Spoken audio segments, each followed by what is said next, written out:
Aku dipaksa sujud di kaki mertua karena lupa sajikan makanan. Dia tak tahu fakta siapa aku sebenarnya. Pagi itu, udara di ruang makan keluarga Bramantio terasa dingin. Bukan hanya karena AC sentral yang bekerja terlalu keras, tetapi juga karena aura Nyonya Karina. Ia duduk tegak di ujung meja marmer. Penampilannya selalu sempurna, seolah ia adalah patung porselen mahal yang terbuat dari kekuasaan dan ketegasan. Ujung matanya yang tajam meneliti setiap gerakan yang ada di sekitarnya. Aku, Nina, tahu persis di mana posisiku. Seorang menantu yang dinilai masih di bawah standar, sebuah benih yang baru ditanam di tanah kaya, dan ia menunggu dengan sabar apakah aku akan tumbuh menjadi bunga yang pantas atau gulma yang harus dicabut. Nina, tehnya kurang manis. Kamu tahu kan papa agungmu tidak suka teh tawar. Suara Nyonya Karina, mertuaku, terdengar tajam, seolah setiap kata yang keluar dari bibirnya adalah pecahan kaca kecil yang harus kupungut hati-hati. Aku hanya mengangguk kecil, hati-hati menambahkan sesendok gula lagi ke dalam cangkir kristalnya. Ritual pagi itu, seperti pagi-pagi lainnya di rumah besar ini, selalu menjadi panggung bagi Nyonya Karina untuk menunjukkan kendali mutlaknya. Ia adalah tangan besi yang mengatur semua detail di rumah ini, dari jadwal makan hingga warna gorden. Saya minta maaf, Ma. Saya akan pastikan lebih manis, jawabku pelan, berusaha agar nadaku tidak menunjukkan rasa tertekan. Aku adalah Nina Sasmita. Usiaku baru 26 tahun, dan setahun pernikahanku dengan Agung telah mengubahku dari seorang wanita muda yang penuh mimpi sederhana menjadi seorang yang harus memiliki kesabaran seluas samudra. Aku berasal dari keluarga sederhana di pinggiran kota, yang hanya mengandalkan keringat. Kehidupanku yang dulu begitu mandiri, kini seolah terkurung dalam sangkar emas kemewahan keluarga Bramantio, sebuah keluarga bisnis yang namanya sudah naik daun di ibu kota. Agung Bramantio, suamiku, adalah putra tunggal di keluarga ini. Ia adalah pria yang lembut, baik hati, dan mencintaiku dengan tulus. Namun, ia juga seperti kuda hitam dalam keluarganya. Ia tidak seambisius ayahnya dalam bisnis, dan ia sangat menghormati, atau mungkin lebih tepatnya, takut pada ibunya. Agung adalah sosok yang selalu berada di tengah, seperti sebuah jembatan goyah yang menghubungkan dua daratan yang berbeda, aku dan Nyonya Karina. Di matanya, aku bisa melihat cinta dan penyesalan karena tidak bisa melindungiku sepenuhnya dari kritik tajam ibunya. Papa Bramantio, atau Tuan Baskara, adalah kebalikan dari istrinya. Ia adalah pria yang tenang, berkepala dingin, seorang pengusaha ulung yang lebih banyak menghabiskan waktunya di kantornya. Ia jarang terlibat dalam drama rumah tangga, tetapi keputusannya di dunia bisnis adalah titah raja. Sayangnya, ia terlalu fokus pada bisnis sehingga ia menyerahkan sepenuhnya urusan rumah kepada Nyonya Karina, yang membuatnya merasa memiliki otoritas yang tidak terbatas. Aku tahu, Nyonya Karina memandangku sebagai menantu biasa-biasa saja dari keluarga yang tidak sebanding. Ia sering melontarkan komentar halus, menusuk tanpa bekas, tentang latar belakangku. Pagi itu, setelah Tuan Baskara selesai dengan tehnya, Nyonya Karina beranjak ke ruang keluarga. Nina, pastikan kamu membersihkan bekas cangkir dan meja itu segera. Kita harus sempurna hari ini. Ada kolega Papa Agung yang akan mampir sebelum jam makan siang. Baik, Ma. Jawabku sambil buru-buru membereskan piring dan cangkir. Saat aku sedang merapikan kembali ruang tamu, mataku sesekali melirik pada layar laptop yang tersembunyi rapi di dalam tas kerjaku. Tas yang selalu ku bawa kemana-mana layaknya bayangan. Di layar itu, ada pesan yang baru masuk. Sebuah notifikasi penting yang membuat jantungku berdetak sedikit lebih cepat. Pesan itu datang dari sebuah email anonim. Tetapi aku tahu siapa pengirimnya. Dan isi pesannya bukan tentang resep masakan atau jadwal arisan. Proyek tahap awal disetujui. Bu. Kita siap bergerak. Dana awal 100 miliar sudah cair. Menunggu arahan Anda untuk distribusi ke wilayah bencana. Senyum tipis terukir di bibirku. Senyum itu adalah sebuah rahasia. Sebuah kehidupan paralel yang aku jalani, yang sama sekali tidak diketahui oleh keluarga Bramantio. Aku adalah Nina, menantu yang sibuk mencuci piring dan mengatur vas bunga. Namun, aku juga adalah seseorang yang jauh lebih besar dari itu. Nina? Kenapa senyum-senyum sendiri? Suara Agung tiba-tiba menyergap, ia sudah berdiri di ambang pintu dapur. wajahnya kelelahan setelah berolahraga pagi. Aku buru-buru menutup tas kerjaku. Ah, Mas Agung. Tidak ada. Hanya teringat lelucon lama dari teman kuliah. Kilahku lembut, walaupun itu terasa seperti kebohongan yang sangat besar. Agung mendekat, memelukku dari belakang. Aku mencium bau ketegangan di sini. Sayang. Mama lagi. Aku menghela napas. Mas Agung tahu sendiri. Cuma soal teh. Tapi, Mas, tolong katakan pada Mama, aku sudah melakukan yang terbaik untuk rumah ini. Aku tahu, sayang. Tapi Mama, dia itu seperti gunung es. Kelihatannya dingin dan tak tergoyahkan, padahal mungkin di dalamnya menyimpan tekanan yang luar biasa. Agung membalikkan badanku agar menghadapnya. Matanya menatapku penuh harap. Aku mencintaimu, Nina. Dan aku sungguh minta maaf karena tidak bisa menjauhkanmu dari tekanan ini. Aku juga mencintaimu, Mas Agung, kataku, mencoba menenangkan ombak di dadaku. Aku menikahimu, dan aku siap menerima keluargamu. Hanya saja.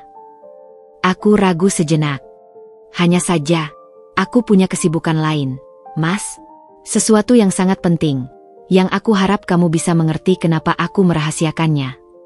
Kenapa? Sayang, kenapa harus rahasia? Aku suamimu, tanya Agung, nadanya sedikit terluka. Ini bukan soal tidak percaya, Mas. Tapi ini adalah janjiku pada diriku sendiri. Janji untuk melakukan sesuatu yang besar, tanpa perlu pengakuan, tanpa perlu nama besar. Jika Mama tahu, dia akan memanfaatkannya. Atau dia akan menjadikannya bahan kritikan baru. Jelasku, suaraku perlahan berbisik. Aku tidak ingin merusak hubungannya dengan ibunya. Agung mencium keningku. Baiklah, aku akan menghormati rahasiamu, asalkan kamu tetap sehat dan bahagia. Tapi ingat, aku akan selalu di pihakmu, meskipun aku sering diam. Diamku bukan berarti aku setuju dengan Mama, tapi aku sedang mencari celah, sayang. Agung adalah tulang punggung emosionalku di rumah ini. Tanpanya, aku mungkin sudah lama angkat tangan. Beberapa jam kemudian, saat aku tengah merangkai bunga di teras belakang, ponselku kembali bergetar. Kali ini adalah panggilan dari nomor asing, tetapi kode negaranya menunjukkan panggilan dari Eropa. Aku buru-buru masuk ke gudang, tempat yang paling aman dari telinga Nyonya Karina. Halo, kataku dalam bahasa Inggris yang fasih, dengan nada yang berubah 180 derajat, tenang, profesional, dan sangat berwibawa. Nyonya Kencana, syukurlah Anda mengangkat telepon. Kami menghadapi masalah besar di konferensi dana kemanusiaan global. Dana dari mitra Jerman terhambat, dan kita butuh, kepala, yayasan untuk meyakinkan mereka bahwa dana itu tidak akan disalahgunakan. Kami sudah mengirimkan semua data ke email rahasia Anda. Suara di seberang sana terdengar panik. Aku mengambil napas, mataku memandang keluar jendela, melihat Nyonya Karina yang sedang sibuk mengatur pembantu di halaman depan. Tenang. Saya akan segera pelajari datanya. Beri saya waktu 1 jam. Saya akan balas email dengan instruksi yang jelas. Pastikan Anda tidak menyebut nama, Nina, atau Bramantio. Kita tetap low profile, kataku tegas, mengambil alih kendali dengan suara yang memancarkan otoritas yang tak terbantahkan. Ya, nama kencanku adalah N. Kencana. Itu adalah identitas profesional yang aku gunakan untuk memimpin Yayasan Sinar Harapan, sebuah organisasi filantropi global yang bergerak di bidang bantuan bencana dan pendidikan anak miskin. Uang untuk yayasan ini? Semuanya berasal dari warisan kekayaan keluarga ibuku yang mendadak terungkap setelah beliau meninggal. Warisan yang aku rahasiakan karena tidak ingin hal itu menjadi alasan orang lain mendekatiku, termasuk keluarga Agung. Aku hanya ingin dicintai sebagai Nina, wanita yang mencintai Agung. Setelah menutup telepon, aku duduk sejenak. Aku harus menyelesaikan urusan global ini dengan cepat sebelum Nyonya Karina mulai mencari-cariku. Nyonya Karina adalah mata elang yang tidak pernah melewatkan detail. Hari ini, ia ingin aku fokus pada persiapan menyambut tamu penting perusahaan, Tuan Hadi. Aku membuka laptopku di gudang, jemariku mulai menari di atas keyboard. Waktu seolah berpacu secepat kilat. Aku harus menganalisis laporan keuangan, menyusun strategi diplomasi, dan mengirimkan email penting itu. Pikiranku terbagi. Satu sisi adalah direktur yayasan global yang sedang menyelamatkan ratusan juta dana bantuan. Sisi lain adalah menantu yang harus ingat untuk menyiapkan makan siang Nyonya Karina. Saat aku berhasil menekan tombol kirim untuk email yang berisi solusi krisis global itu, aku merasa lega. Nafasku terembus panjang, seolah beban seberat batu karang terangkat dari pundakku. Aku buru-buru kembali ke dapur, melihat jam. Sudah pukul 11 siang. Tiba-tiba, jantungku mencelos. Astaga, bisikku panik. Aku terlalu fokus pada krisis di Eropa sehingga aku benar-benar lupa. Menu makan malam penting untuk jamuan Tuan Hadi. Nyonya Karina berpesan padaku untuk segera menyiapkan bahan-bahan langka yang harus dimarinasi sejak siang hari agar hasilnya maksimal. Aku harus segera melakukannya. Kalau tidak, amarah Nyonya Karina akan membakar habis kesabaranku. Aku bergegas ke freezer untuk mengeluarkan bahan utama yang paling mahal dan paling sulit didapatkan, ikan kod Alaska. Tapi, saat aku membuka freezer, ikan kod itu masih ada di sana. Beku. Aku belum sempat mengeluarkannya. Aku hanya mematung. Nina, apa yang kamu lakukan? Suara Nyonya Karina sudah menggelegar dari pintu dapur. Wajahnya tidak lagi seperti porselen, tapi seperti awan hitam yang siap menurunkan badai. Sepertinya, hari yang kuduga akan berakhir dengan ketegangan ringan akan berubah menjadi puncak amarah yang tidak terbayangkan. Aku tahu, kelalaian kecil ini, kelalaian yang disebabkan oleh urusan besar yang menyelamatkan nasib ribuan orang, akan menjadi senjata tajam bagi Nyonya Karina. Aku menarik napas, bersiap menghadapi badai. Babak baru sudah dimulai. Aku hanya berharap, rahasia N Kencana bisa bertahan lebih lama, agar aku tetap bisa menjadi Nina yang dicintai Agung, meskipun harga yang harus dibayar adalah direndahkan habis-habisan oleh mertuaku sendiri. Suara Nyonya Karina yang menggelegar di ambang pintu dapur terasa seperti dentuman meriam yang memecah ketenangan. Aku memejamkan mata sesaat. Kelalaian tentang ikan kod Alaska yang harusnya sudah dimarinasi sejak tadi adalah bom waktu yang baru saja meledak di tanganku. Nina, apa yang kamu lakukan? Sudah jam berapa ini? Menu utama jamuan nanti malam harus sudah diolah sejak siang. Kamu pikir ikan kod itu bisa dimarinasi dalam sekejap mata? Amarah Nyonya Karina bukanlah sekadar luapan emosi, melainkan sebuah pertunjukan kekuasaan. Aku memutar tubuhku perlahan, menghadapnya. Aku berusaha keras untuk menjaga suaraku tetap tenang, meskipun hatiku terasa seperti sehelai daun yang ditiup badai. Saya sungguh minta maaf. Saya tadi harus menyelesaikan urusan mendesak yang tidak bisa ditunda. Saya akan segera memproses ikan kod ini. Saya janji akan memaksimalkan proses marinasi dan memastikan rasanya tetap sempurna. Nyonya Karina tertawa hambar. Tawa yang tidak sampai ke matanya, penuh ejekan. Urusan mendesak? Apa yang lebih mendesak daripada kewajibanmu sebagai menantu di rumah ini, Nina? Mencuci pakaian? Memberi makan ikan di kolam? Atau mungkin hanya merangkai bunga di teras? Kamu selalu punya alasan untuk menutupi kelalaianmu. Nyonya Karina melangkah mendekat, matanya menyipit penuh kecurigaan. Sejak pagi, saya lihat kamu main mata dengan ponsel dan laptop itu. Ada apa sebenarnya? Kamu tidak berniat membawa masalah kecil-kecilanmu dari masa lalu ke rumah ini, kan? Ingat, kamu sekarang adalah Nyonya Bramantio, representasi dari nama baik keluarga ini. Aku menelan ludah. Bagaimana aku bisa menjelaskan bahwa urusan mendesak yang membuatku lupa soal ikan itu adalah urusan krisis kemanusiaan global yang jauh lebih besar dari jamuan makan malam ini? Bagaimana aku bisa mengatakan bahwa di saat yang sama ia menilaiku sebagai menantu yang lemah? Aku baru saja mengamankan dana bantuan yang akan menyelamatkan nyawa ribuan orang? Aku memilih diam. Mengungkapkan rahasia sekarang hanya akan dianggap sebagai pembelaan diri yang sombong, dan mungkin akan memicu amarahnya yang lebih besar. Saya hanya mengurus beberapa berkas pribadi. Saya janji tidak akan mengulanginya lagi, ujarku, memungut tas kerjaku yang tergeletak di meja dan memeluknya erat-erat, seolah melindungi pusaka yang tak ternilai. Di dalamnya, tersembunyi hardcopy proposal Yayasan Sinar Harapan yang sangat sensitif. Nyonya Karina mendengus. Jangan cuma janji, Nina. Tunjukkan dengan tindakan. Sekarang, fokus pada makanan itu. Malam ini, Tuan Hadi harus terkesan. Atau jangan harap kamu bisa tidur nyenyak. Kemudian, ia berbalik, meninggalkan dapur dengan langkah kaki yang tergesa-gesa, meninggalkan aroma parfum mahal dan jejak ketegasan. Aku segera mengeluarkan ikan dan bahan-bahan lainnya.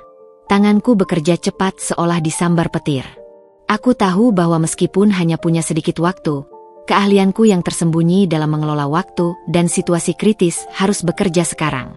Aku bukan hanya mengolah ikan, aku juga mengolah pikiranku, mencari cara bagaimana menyeimbangkan dua kehidupanku yang semakin sulit untuk dipisahkan.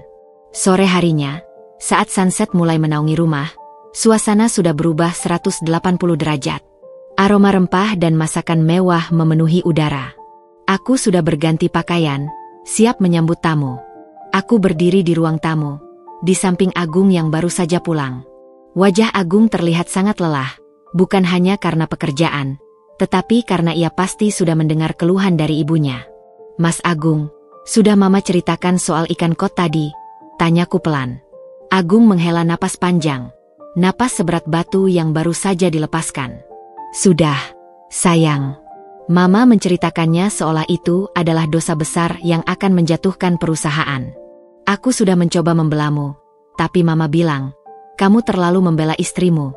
Agung, lihat, dia bahkan tidak fokus pada hal sepenting ini. Ia mendekat, meraih tanganku. Aku minta maaf lagi, Nina. Aku benar-benar merasa tidak berdaya. Tapi kenapa kamu harus terburu-buru tadi? Apa yang kamu lakukan di laptop sampai lupa soal jamuan ini? Aku lihat matamu sangat serius, seperti sedang menyelesaikan masalah negara. Aku memegang erat jemari Agung. Mas, aku minta maaf karena harus berbohong. Tapi aku tidak bisa menceritakan ini sekarang. Ini memang masalah yang sangat besar, sangat penting. Aku hanya ingin melakukan kebaikan. Mas, aku janji, apa yang aku lakukan tidak akan pernah merugikan keluarga ini. Justru sebaliknya. Aku melihat keraguan di mata Agung. Dia mencintaiku, tapi dia juga putra yang dibesarkan dalam bayang-bayang ibunya. Ia adalah pria baik yang hatinya terbelah. Aku percaya padamu, sayang, katanya lirih, sebuah janji yang tulus. Tapi Mama, dia itu kepala batu. Dia hanya melihat apa yang ingin dia lihat. Dia ingin kita sempurna. Tapi kenapa kamu harus merahasiakannya? Karena jika aku tidak merahasiakannya, Mas, dia tidak akan pernah melihatku sebagai Nina, istrimu. Dia hanya akan melihatku sebagai seseorang yang bisa dia manfaatkan atau kendalikan. Jawabku, suaraku dipenuhi kepahitan yang sulit kutahan. Aku beralih ke kamar, mengambil sebuah map usang dari tas kerjaku. Lihat ini, kataku, menunjukkan map bertuliskan, Yayasan Sinar Harapan, data awal pendirian. Ini adalah salah satu alasanku. Ini adalah fondasiku.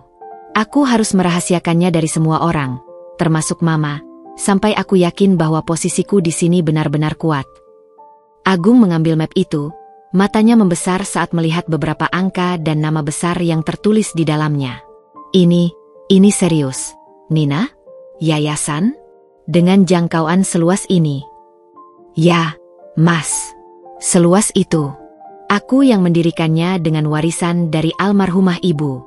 Aku tak pernah mau menggunakan nama besarku untuk hal-hal pribadi. Aku hanya ingin menjadi istrimu yang sederhana.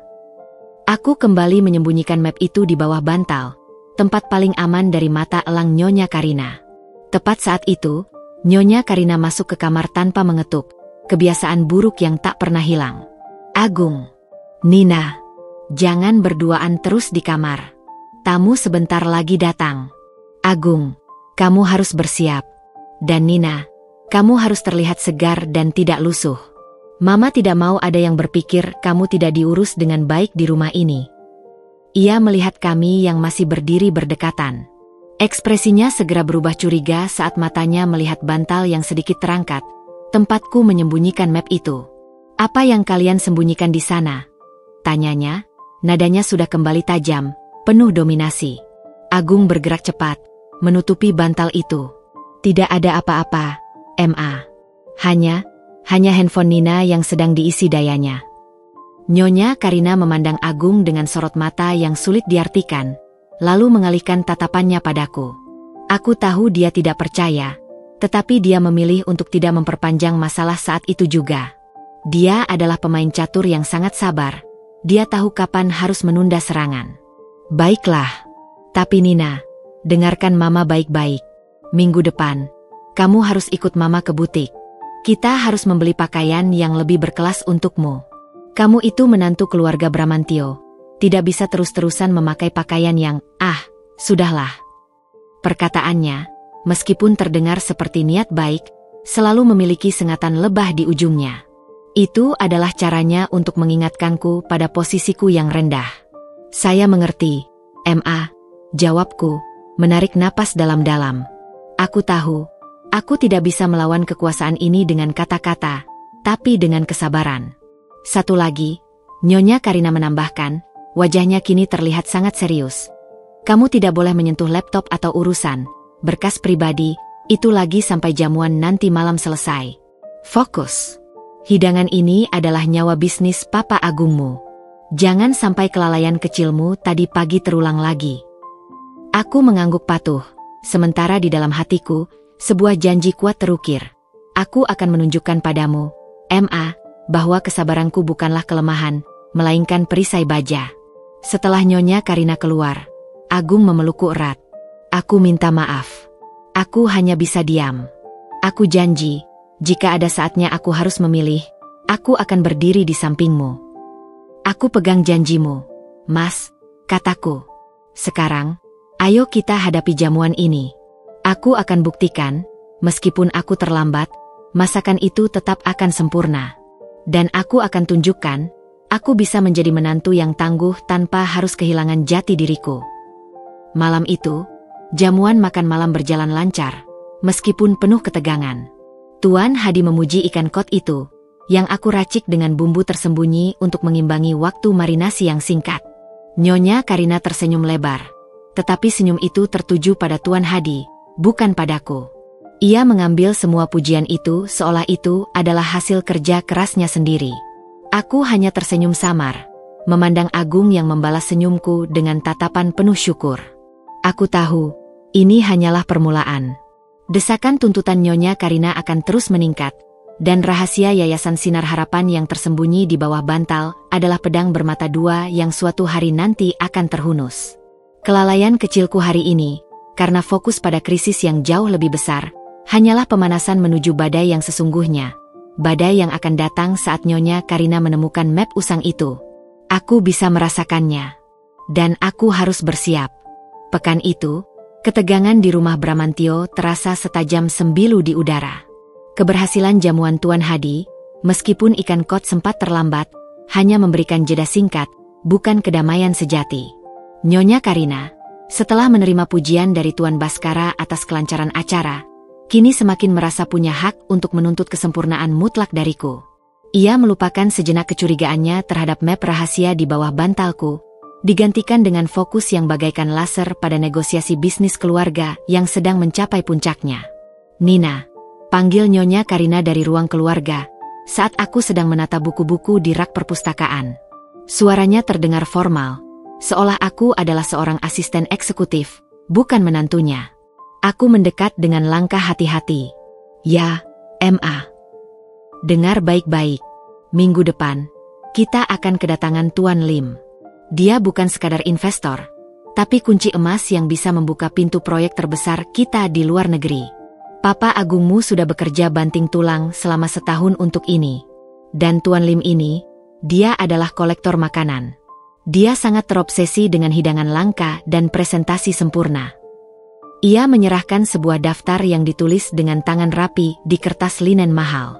Mataku menyapu daftar itu, dan segera saja hatiku terasa menciut. Astaga, Ma. Ini. Ya, itu adalah foie gras dari angsa pilihan, lalu trufle putih yang harus diimpor langsung dari Italia, dan hidangan penutup yang paling penting. Kue coklat lavanya harus menggunakan coklat couverture 90% yang hanya ada di satu toko spesialis di seberang kota. Semuanya harus sempurna. Nina, tidak ada kata terlupakan atau terlambat kali ini. Ini adalah nyawa perusahaan kita, tegas Nyonya Karina, menekankan setiap kata. Aku mengangguk, Daftar itu terasa seberat beban dunia di tanganku. Saya mengerti, Ma. Saya akan catat semua jadwal persiapan dan memastikannya matang sebelum hari H. Bagus. Agung sudah stres di kantor. Jangan sampai kamu menjadi buah bibir baru di tengah tekanan bisnis ini. Mama percaya kamu bisa melakukannya. Kamu sudah membuktikan saat ikan kot itu, meskipun ada sedikit hikcup, katanya, senyum tipis, tetapi dingin, terukir di wajahnya. Setelah itu, ia bergegas keluar untuk arisan sosialitanya, meninggalkan aku sendirian di tengah kemewahan sunyi itu. Aku segera menuju dapur, mencoba menyusun jadwal logistik bahan-bahan langka itu. Aku harus mengurus foie gras dulu, yang butuh penanganan suhu sangat sensitif. Namun, saat aku baru saja mulai menata bahan-bahan, ponselku yang aku letakkan di kantong apron bergetar hebat. Itu bukan panggilan biasa. Itu adalah kode darurat dari Yayasan Sinar Harapan. Panggilan itu berasal dari salah satu koordinator lapangan, Bu Laras, yang sangat aku percayai. Aku buru-buru berlari ke gudang kecil di belakang rumah, tempat perlindunganku. Bu Laras, ada apa? Kenapa harus telepon darurat? Bisikku cepat, hatiku sudah berdebar kencang. Suara Bu Laras terdengar panik dan tertekan. Nyonya Kencana, ini gawat. Kami baru saja menerima kabar dari tim kesehatan di Panti Asuhan Kasih Bunda di pinggiran kota. Dana bantuan yang seharusnya cair hari ini untuk pembelian obat-obatan penting terhambat. Birokrat di kementerian menahan dana itu. Sepertinya ada tangan-tangan kotor yang bermain. Mereka minta komisi yang sangat besar. Napas saya tertahan. Komisi? Mereka tahu itu dana untuk panti asuhan? Untuk obat anak-anak? Ya, Bu. Dan yang lebih parah, obat yang dibutuhkan untuk kasus demam berdarah di sana hanya bisa dibeli hari ini di apotek khusus. Jika terlambat, nyawa beberapa anak di sana terancam. Kami sudah mencoba semua cara, tapi hanya Anda yang punya jalur langsung ke atasan kementerian itu. Bu Laras terdengar hampir menangis. Pikiranku berputar kencang bagaikan gasing. Di satu sisi, ada foie gras Tuan Lim yang sangat penting untuk bisnis suamiku, Agung. Di sisi lain, ada nyawa anak-anak panti yang bergantung pada kecepatan tindakanku. Aku adalah Nina, menantu yang dituntut sempurna. Tapi aku juga Kencana, yang bersumpah untuk melindungi yang lemah. Nyawa tidak bisa menunggu. Bisnis bisa dinegosiasi ulang, putusku dalam hati. Bu Laras, kirimkan semua data kementerian dan nama birokrat itu sekarang. Saya akan urus. Saya akan gunakan koneksi teratas saya. Saya harus pergi sekarang. Bisakah tim lapangan menunggu saya di kantor pusat yayasan dalam 1 jam? Tanyaku, nada suaraku kembali berubah menjadi penuh otoritas. Suara yang hanya muncul saat aku mengenakan topeng Kencana. Bisa, Bu. Kami tunggu Anda. Aku mengakhiri panggilan. Aku harus segera pergi. Aku berbalik, menuju freezer untuk memastikan semua bahan makanan mahal Tuan Lim sudah disiapkan. Setidaknya aku harus meninggalkan instruksi tertulis. Namun, kepanikan dan urgensi krisis kemanusiaan membuatku kehilangan fokus. Aku mencatat instruksi dengan cepat di selembar kertas. Kemudian mataku tertuju pada sebuah kotak. Kotak itu berisi foie gras mentah yang sangat mahal dan rapuh. Aku harus menyimpannya di suhu tertentu. Aku meletakkannya di rak paling bawah freezer, yakin bahwa aku sudah memberikan instruksi yang cukup kepada kepala pelayan. 1 jam. Aku hanya butuh 1 jam untuk menyelesaikan masalah ini. Aku buru-buru mengambil kunci mobil, meraih tas kerjaku yang berisi laptop dan dokumen-dokumen yayasan. Aku keluar melalui pintu belakang, bergerak secepat angin puyuh, menghindari tatapan pelayan atau sopir yang bisa melaporkanku pada Nyonya Karina. 1,5 jam kemudian, aku berhasil keluar dari pertemuan intens dengan wakil menteri, jalur yang aku buka melalui koneksi pribadi yang sangat rahasia. Dana itu aman, dan obat-obatan akan segera dikirimkan ke panti asuhan. Aku merasa lega, sebuah kebahagiaan batin yang jauh lebih berharga daripada pujian dari Nyonya Karina. Saat aku kembali ke mobil, aku melihat ponselku berkedip. Ada 13 panggilan tak terjawab dari Nyonya Karina dan 20 pesan dari Agung yang terdengar semakin cemas. Aku segera menelepon Agung. Mas Agung, maaf, aku baru saja selesai. Ada apa? Suara Agung terdengar sangat tegang, seperti dawai biola yang ditarik terlalu kencang. Nina, kamu kemana saja? Mama mencarimu. Hari ini Papa mengadakan rapat penting di rumah dengan beberapa mitra lokal. Dan Mama sangat marah karena kamu tidak ada di rumah untuk mengurus hidangan pembuka. Katanya kamu lupa. Menu pembuka Foie Gras Tuan Lim, yang sebetulnya untuk jamuan Tuan Lim minggu depan, harus di defrost hari ini. Dan Mama bilang kamu lupa. Sekarang sudah mulai mencair dan rusak. Dunia seakan berputar. Foie Gras? Hari ini? Aku memeriksa daftar yang diberikan Nyonya Karina. Ya, di sana tertulis bahwa Foie Gras harus disiapkan untuk jamuan penting. Tetapi aku salah fokus dan mengira itu untuk Tuan Lim minggu depan. Ternyata, hari ini adalah rapat mendadak dengan mitra lokal yang menuntut presentasi makanan pembuka ala Tuan Lim. Aku benar-benar lupa soal rapat mendadak itu. Ya Tuhan. Mas, aku benar-benar lupa ada rapat mendadak hari ini. Aku fokus pada krisis yang lain. Bisikku, rasa bersalah menusuk jantung. Krisis apa lagi? Nina? Mama sekarang naik pitam. Dia bilang kamu sama sekali tidak bertanggung jawab. Dia sudah kembali ke rumah dan sedang menunggumu. Cepatlah pulang. Suara Agung terdengar putus asa. Aku akan segera pulang. Mas, kumohon, coba tenangkan Mama, kataku. Aku tahu, sekarang, tidak ada lagi alasan yang bisa kuterima. Kelalaian ini adalah kesalahan fatal. Aku mengemudi kembali ke rumah besar itu dengan perasaan yang campur aduk. Ketakutan akan kemarahan Nyonya Karina bercampur dengan kepuasan karena telah menyelamatkan nyawa anak-anak. Aku tahu, aku melakukan hal yang benar dari sudut pandang kemanusiaan.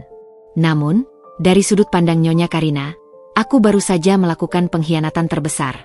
Mengutamakan hal lain di atas nama baik dan bisnis keluarga Bramantio. Saat aku memasuki gerbang, aku melihat mobil Nyonya Karina sudah terparkir. Aku memasuki rumah melalui pintu utama, dan suasana di ruang tamu terasa dingin membeku. Nyonya Karina sudah berdiri di tengah ruangan, mengenakan gaun sutra mahalnya. Di tangannya, ia memegang sebuah kotak yang sedikit basah. Itu adalah kotak Foie Gras yang sebagian isinya sudah mencair dan menjadi tidak layak saji. Agung berdiri di dekatnya, wajahnya pucat. Papa Bramantio juga ada di sana, duduk diam di sofa dengan ekspresi kecewa yang mendalam. Para pelayan tampak menunduk, takut menjadi kambing hitam. Dari mana kamu, Nina?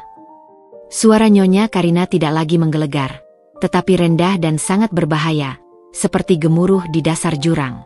Aku melangkah maju, tanganku gemetar. Saya minta maaf. Saya sedang ada urusan mendesak di luar. Nyonya Karina melemparkan kotak Foie Gras yang rusak itu ke lantai marmer. Isinya menyebar, menimbulkan noda kotor. Urusan mendesak. Apakah urusan pribadimu itu lebih penting daripada harga diri suamimu dan perusahaan yang menopang hidupmu? Kamu tahu betapa mahalnya ini. Mitra bisnis melihat ini, dan mereka menertawakan ketidakseriusan kita. Air mataku sudah mulai menggenang. Aku merasakan rasa malu yang luar biasa, rasa malu yang mengoyak harga diriku sebagai seorang menantu, yang ironisnya, memiliki harga diri dan kekuasaan yang jauh lebih besar di dunia luar. Saya sungguh tidak sengaja. Saya bisa menggantinya. Mengganti? Kamu pikir ini hanya soal uang, Nina? Nyonya Karina memotong ucapanku. Wajahnya kini merah padam.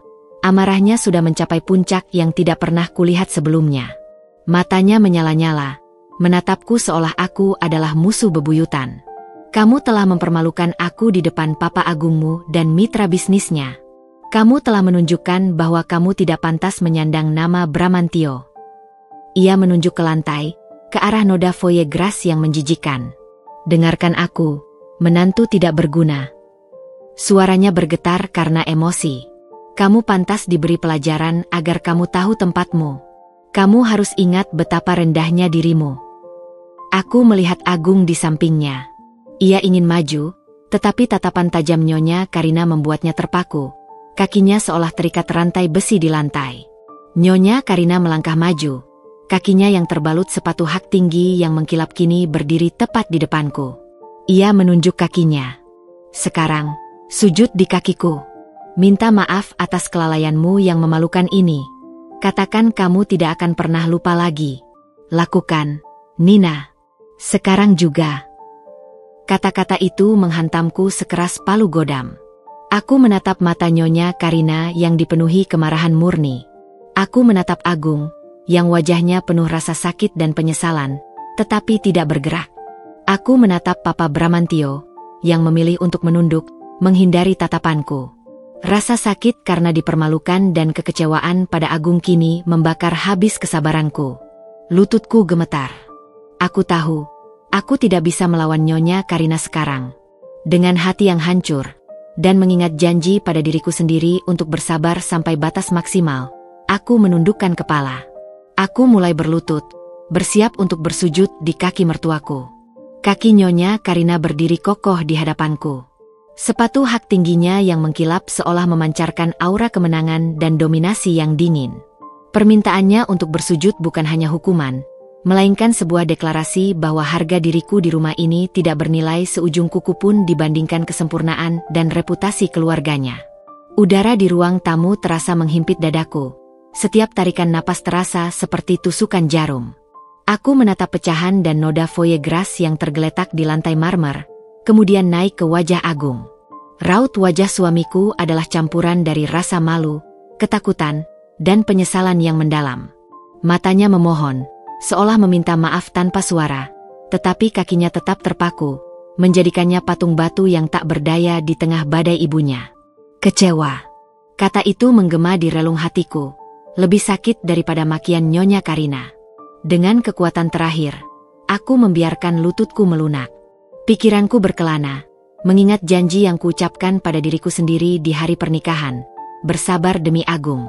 Aku bersedia menahan malu ini demi menjaga kedamaian, demi membuktikan bahwa aku bisa menjadi menantu yang tangguh tanpa perlu menggunakan kartu asku, identitas N Kencana. Saat lututku perlahan turun, sentimeter demi sentimeter mendekati lantai dingin, suara Nyonya Karina kembali meledak dengan intensitas baru. Cepat. Apa yang kamu tunggu, Nina? Kamu pikir dengan berlagak lamban, Mama akan luluh? Sujud. Katakan kamu minta maaf karena telah menodai nama baik keluarga ini. Air mataku sudah tak terbendung, mengalir deras membasahi pipi. Aku merasakan perih di dada bukan karena fisik, melainkan karena luka batin yang ditorehkan oleh perlakuan ini, dan lebih parah lagi, oleh kebisuan Agung. Saya. Aku mencoba bicara, suaraku tercekat. Tidak ada atau saya. Sekarang sujud.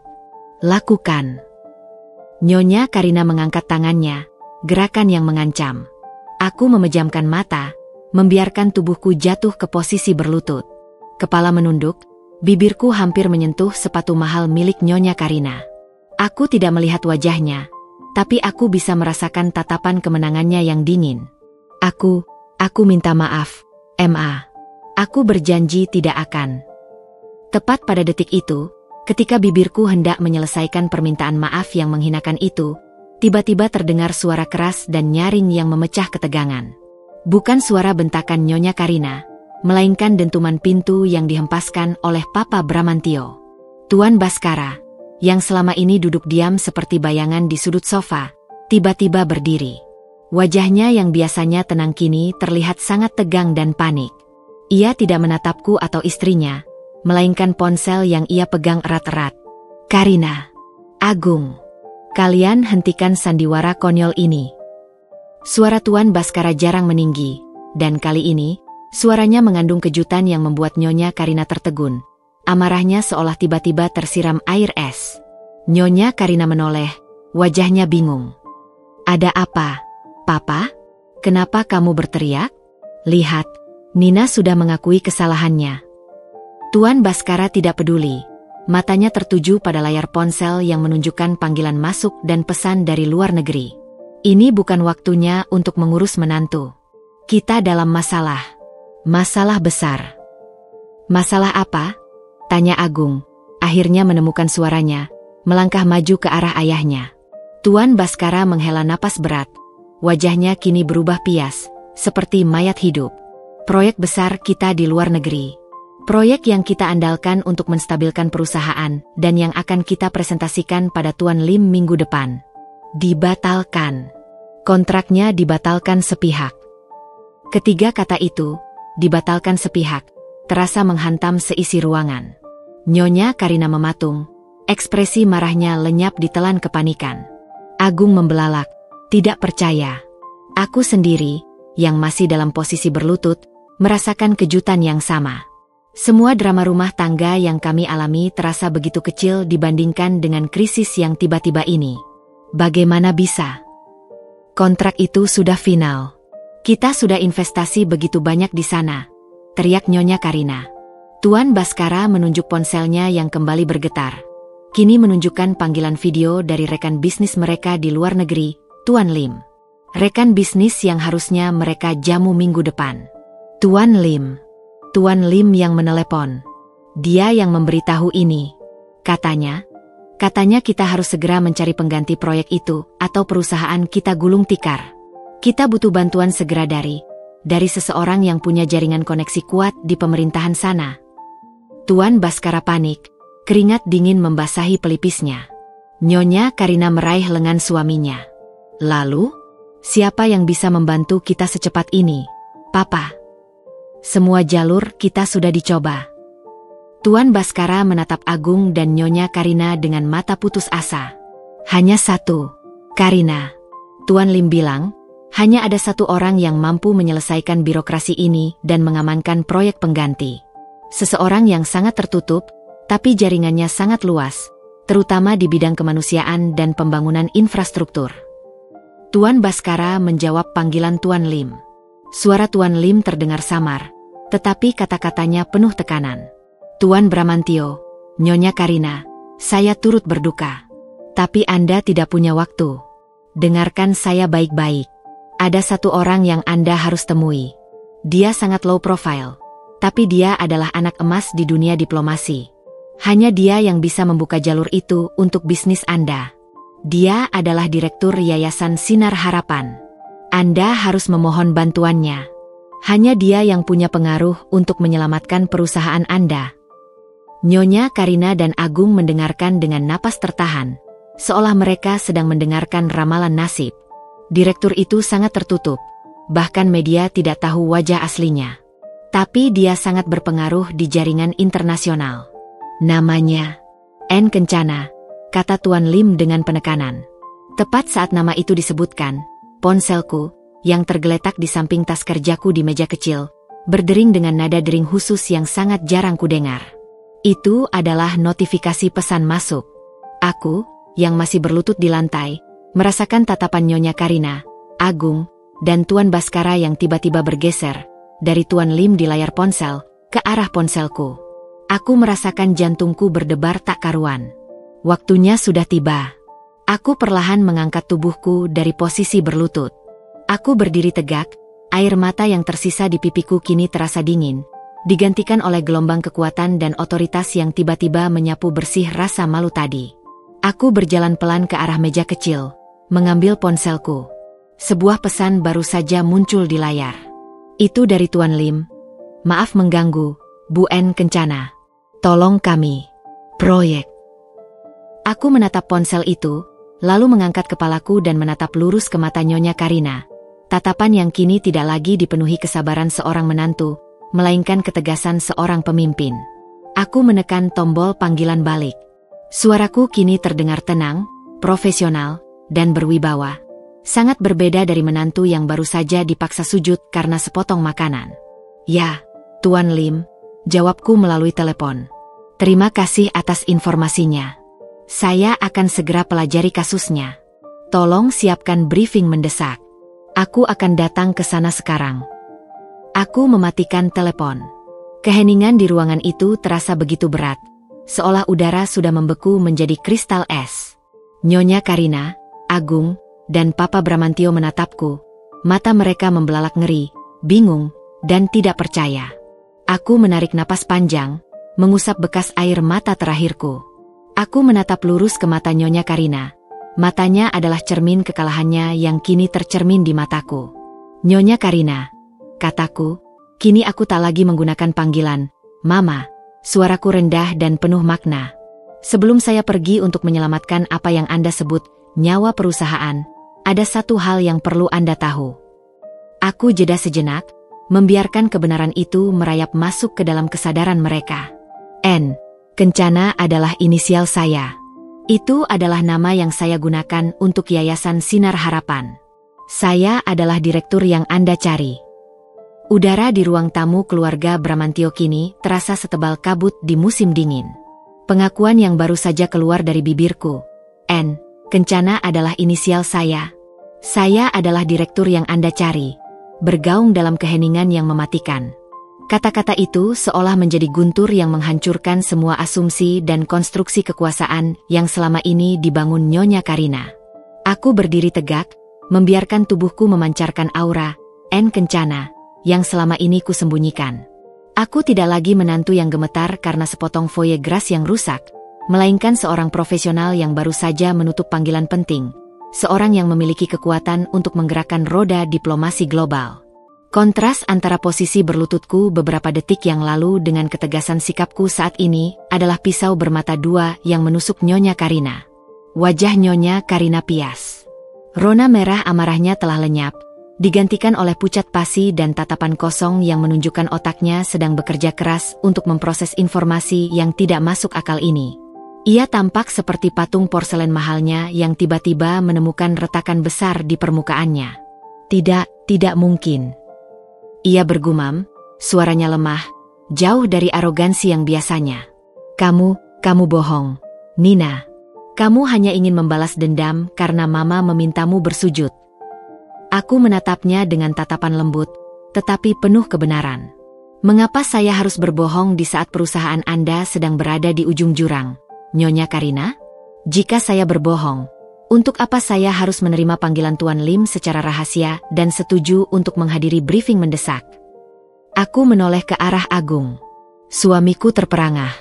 Matanya membulat, seolah aku adalah orang asing yang baru dikenalnya. Ia terhuyung mundur selangkah, bibirnya bergerak-gerak tanpa suara. Nina, kamu. Yayasan Sinar Harapan, itu kamu. Agung akhirnya berhasil berbisik. Suaranya penuh rasa tidak percaya bercampur rasa bersalah yang mendalam. Ya, Mas Agung. Itu aku. Jawabku. Kini suaraku kembali melembut untuknya. Aku yang mendirikannya, sebelum kita menikah, dengan warisan yang kuterima dari almarhumah ibu. Semua kekayaan dan koneksi itu adalah milikku, bukan milik orang lain. Aku berjalan mendekat ke arah Agung. Hatiku sakit melihat kehancuran di wajahnya. Aku sengaja merahasiakannya karena aku ingin dicintai sebagai Nina Sasmita, wanita yang kamu cintai dan nikahi apa adanya. Bukan sebagai N. Kencana, yang punya uang dan pengaruh. Aku ingin menjadi menantu biasa, yang dinilai karena kesabaran dan cintanya pada suaminya, bukan karena kekuasaannya.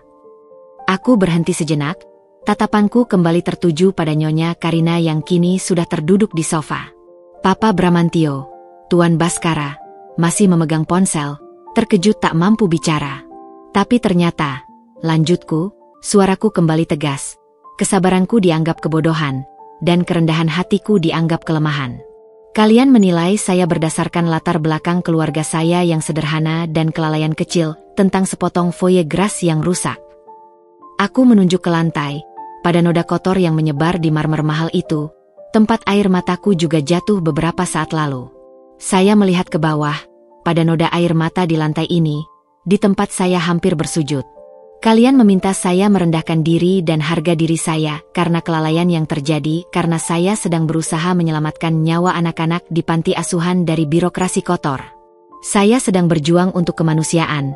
Di saat yang sama, saya dituntut untuk memastikan hidangan mahal Anda sempurna.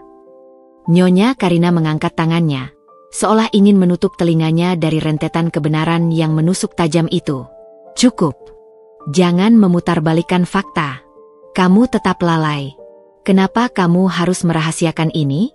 Jika kamu punya koneksi, kenapa tidak kamu gunakan untuk membantu perusahaan kami sejak awal? Saya tidak ingin mengotori yayasan amal dengan kepentingan bisnis pribadi, Nyonya Karina, jawabku tanpa gentar. Saya ingin Yayasan Sinar Harapan berdiri di atas dasar kemanusiaan murni, bukan di atas bisnis keluarga Anda. Lagi pula, saya tidak pernah diizinkan untuk mengurus hal besar. Tugas saya di sini, menurut Anda, hanyalah menjadi menantu penurut dan pelayan di rumah ini. Aku menoleh ke arah Agung. Tuan Hadi itu, Mas Agung. Dia bukan hanya investor. Dia ingin berinvestasi di Yayasan Sinar Harapan, bukan di perusahaan Papa. Dia datang ke sini untuk menemuiku secara rahasia. Tapi aku menolaknya, karena aku ingin menghormati posisiku sebagai menantumu. Agung menatapku dengan mata berkaca-kaca. Dia tampak lumpuh oleh penyesalan. Nina, aku malu. Aku malu pada diriku sendiri karena aku diam. Aku melihatmu menangis dan aku tidak bergerak. Padahal kamu sekuat ini. Aku tidak tahu kamu membawa beban seberat itu di pundakmu. Kamu memang diam, Mas Agung, kataku. Air mata baru kembali mengalir. Kali ini bukan karena amarah, melainkan karena luka yang ditimbulkan oleh orang yang kucintai. Kamu diam. Dan diammu itu lebih menyakitkan daripada 1000 makian mama. Aku percaya pada janjimu untuk berada di sisiku. Tapi saat ujian itu datang, kamu memilih mundur. Papa Bramantio akhirnya bergerak. Ia meletakkan ponselnya, wajahnya menunjukkan tanda-tanda kelelahan mental yang luar biasa. Nina, nak, kami benar-benar tidak tahu. Karina terlalu fokus pada reputasi keluarga. Kami minta maaf atas perlakuan ini. Tapi sekarang, ini bukan waktunya untuk membicarakan air mata. Kita benar-benar dalam masalah. Bisakah kamu benar-benar membantu kami? Tolong, lupakan sebentar apa yang terjadi. Aku menyeka air mata, hatiku terasa campur aduk. Rasa kecewa itu masih ada, tetapi rasa tanggung jawabku sebagai istri Agung tetaplah kuat. Aku melihat kerapuhan Tuan Baskara, seorang pria yang selama ini kukira tak tersentuh. Saya akan membantu, kataku, suaraku kembali tegas dan fokus. Saya akan membantu. Bukan karena kalian sudah meminta maaf, dan bukan karena saya haus kekuasaan. Saya membantu karena Agung adalah suami saya, dan saya tidak ingin melihat dia hancur karena kejatuhan perusahaan keluarganya. Aku berjalan menuju pintu utama, tanganku meraih tas kerja yang kini terasa penuh makna dan kekuasaan. Sekarang, izinkan saya pergi. Bisnis Anda sedang dalam masalah besar dan saya harus bergerak cepat. Saya akan menggunakan jaringan saya untuk membuka jalur diplomasi yang dibutuhkan Tuan Lim. Nanti malam, saya akan berikan Anda laporan lengkapnya. Di ambang pintu, aku menoleh ke belakang, menatap 3 orang yang kini hanya bisa memandangiku dengan penyesalan, kebingungan, dan rasa malu yang mendalam. Aku menatap Nyonya Karina, yang kini hanya bisa menundukkan kepala, kekuasaannya telah runtuh berkeping-keping. Nyonya Karina, ujarku. Kata-kataku adalah palu godam terakhir. Saya memilih untuk bersabar dan diam bukan karena saya lemah. Saya adalah N Kencana, dan saya punya kekuatan untuk membeli seluruh perusahaan Anda dan membuat hidup Anda sengsara. Tetapi saya tidak melakukannya. Saya memilih menjadi Nina. Pikirkan itu baik-baik. Lalu, aku melangkah keluar, meninggalkan keheningan yang membekukan di ruang tamu. Di balik pintu yang tertutup itu, aku tahu perdebatan, penyesalan, dan rasa bersalah akan menggerogoti mereka semua. Aku melajukan mobilku, menuju kantor yayasan. Di kaca spion, aku bisa melihat Agung berdiri di teras, menatap kepergianku, wajahnya diliputi mendung. Aku harus kuat. Babak penyelamatan baru saja dimulai, dan kali ini, semua topeng harus ditanggalkan. Aku tidak hanya menyelamatkan bisnis mereka, aku juga akan memaksa mereka untuk menghadapi dan mengakui siapa aku sebenarnya. Mobil melaju membelah padatnya ibu kota, seolah mobil itu adalah anak panah yang dilepaskan dari busurnya. Aku tidak peduli dengan kemacetan di luar. Pikiranku sepenuhnya terfokus pada data yang baru saja dikirim Tuan Lim. Pintu kantor Yayasan Sinar Harapan adalah tujuanku, tempat di mana topeng, menantu penurut, sepenuhnya tanggal dan aura, N Kencana, kembali berkuasa. Di kursi belakang mobil, aku sudah berganti blazer sederhana menjadi setelan kerja yang lebih formal. Aku bukan lagi menantu yang basah kuyup oleh air mata penyesalan, melainkan seorang direktur yang memancarkan otoritas baja. Aku menelepon Bularas, koordinator utamaku. Bularas, batalkan semua janji amal untuk 2 hari ke depan. Fokus kita sekarang adalah krisis bisnis. Kirimkan tim analis terbaik ke kantor pusat sekarang. Saya butuh data dan solusi paling lambat 2 jam lagi. Baik, Nyonya Kencana. Semuanya sudah siap. Kantor sudah disterilkan, jawab Bularas, nadanya cepat dan profesional. Sesampainya di kantor Yayasan Sinar Harapan, aku langsung menuju ruang konferensi. Ruangan itu tidak semewah rumah keluarga Bramantio, tetapi dipenuhi oleh energi, peta, dan layar-layar yang menampilkan data kompleks dari berbagai negara. Ini adalah markas besar yang mengurus jutaan dolar dana, proyek pembangunan, dan, ironisnya, sekarang, nasib sebuah perusahaan keluarga yang nyaris menghancurkanku. Di ruangan itu sudah berkumpul sekitar 15 orang. Semuanya profesional di bidang hukum internasional, keuangan, dan diplomasi. Ketika aku masuk, mereka semua berdiri. Selamat malam, Nyonya Kencana, sapa mereka serempak, penuh rasa hormat. Duduk, kataku singkat, berjalan menuju kursi kepala meja. Waktu kita sependek nyawa kunang-kunang. Kita menghadapi kasus pembatalan proyek multinasional yang dilakukan secara sepihak. Proyek ini sangat penting bagi pemasok kita, dan jika gagal, akan berdampak sistemik pada ekonomi lokal. Detailnya sudah ada di tangan Anda. Berikan saya analisis dan solusi dalam 15 menit. Ruangan itu hening. Hanya terdengar suara ketikan cepat di keyboard dan gesekan pena. Aku mengamati mereka. Mereka adalah kaki tangan terpercaya di yayasan. Mereka tahu siapa aku, tetapi mereka menghormati permintaan kerahasiaanku. 15 menit berlalu seperti kedipan mata. Aku menyimak presentasi ringkas dari Kepala Divisi Hukum, Tuan David, seorang ahli kontrak internasional. Nyonya Kencana, pembatalan ini melanggar klausul C12. Tetapi klausul tersebut memiliki celah yang memungkinkan negosiasi ulang, bukan pembatalan total. Mereka takut akan risiko finansial jangka panjang. Solusinya, kita tidak boleh melawan. Kita harus memberi mereka tawaran yang tidak bisa mereka tolak. Kita harus menawarkan jaminan pihak ketiga yang jauh lebih kuat daripada yang dimiliki keluarga Bramantio, jelas Tuan David. Aku mengangguk, menyentuh daguku. Jaminan siapa yang cukup kuat untuk menenangkan bank multinasional itu? Hanya Yayasan Sinar Harapan, Nyonya, jawab Kepala Divisi Keuangan, Nona Risa. Jika yayasan kita menjamin sebagian kecil dari risiko yang mereka khawatirkan, mereka akan kembali ke meja perundingan. Reputasi kita seharum bunga kasturi di mata lembaga donor dan bank-bank besar. Mereka tahu kita tidak pernah gagal menunaikan janji. Aku mengambil keputusan. Baik, Risa, siapkan surat pernyataan jaminan dari Yayasan Sinar Harapan. David, segera hubungi mitra Bank Tuan Lim, sampaikan bahwa yayasan kita akan menjadi penjamin risiko dan mediator. Sampaikan bahwa direktur utama yayasan akan memimpin negosiasi ini.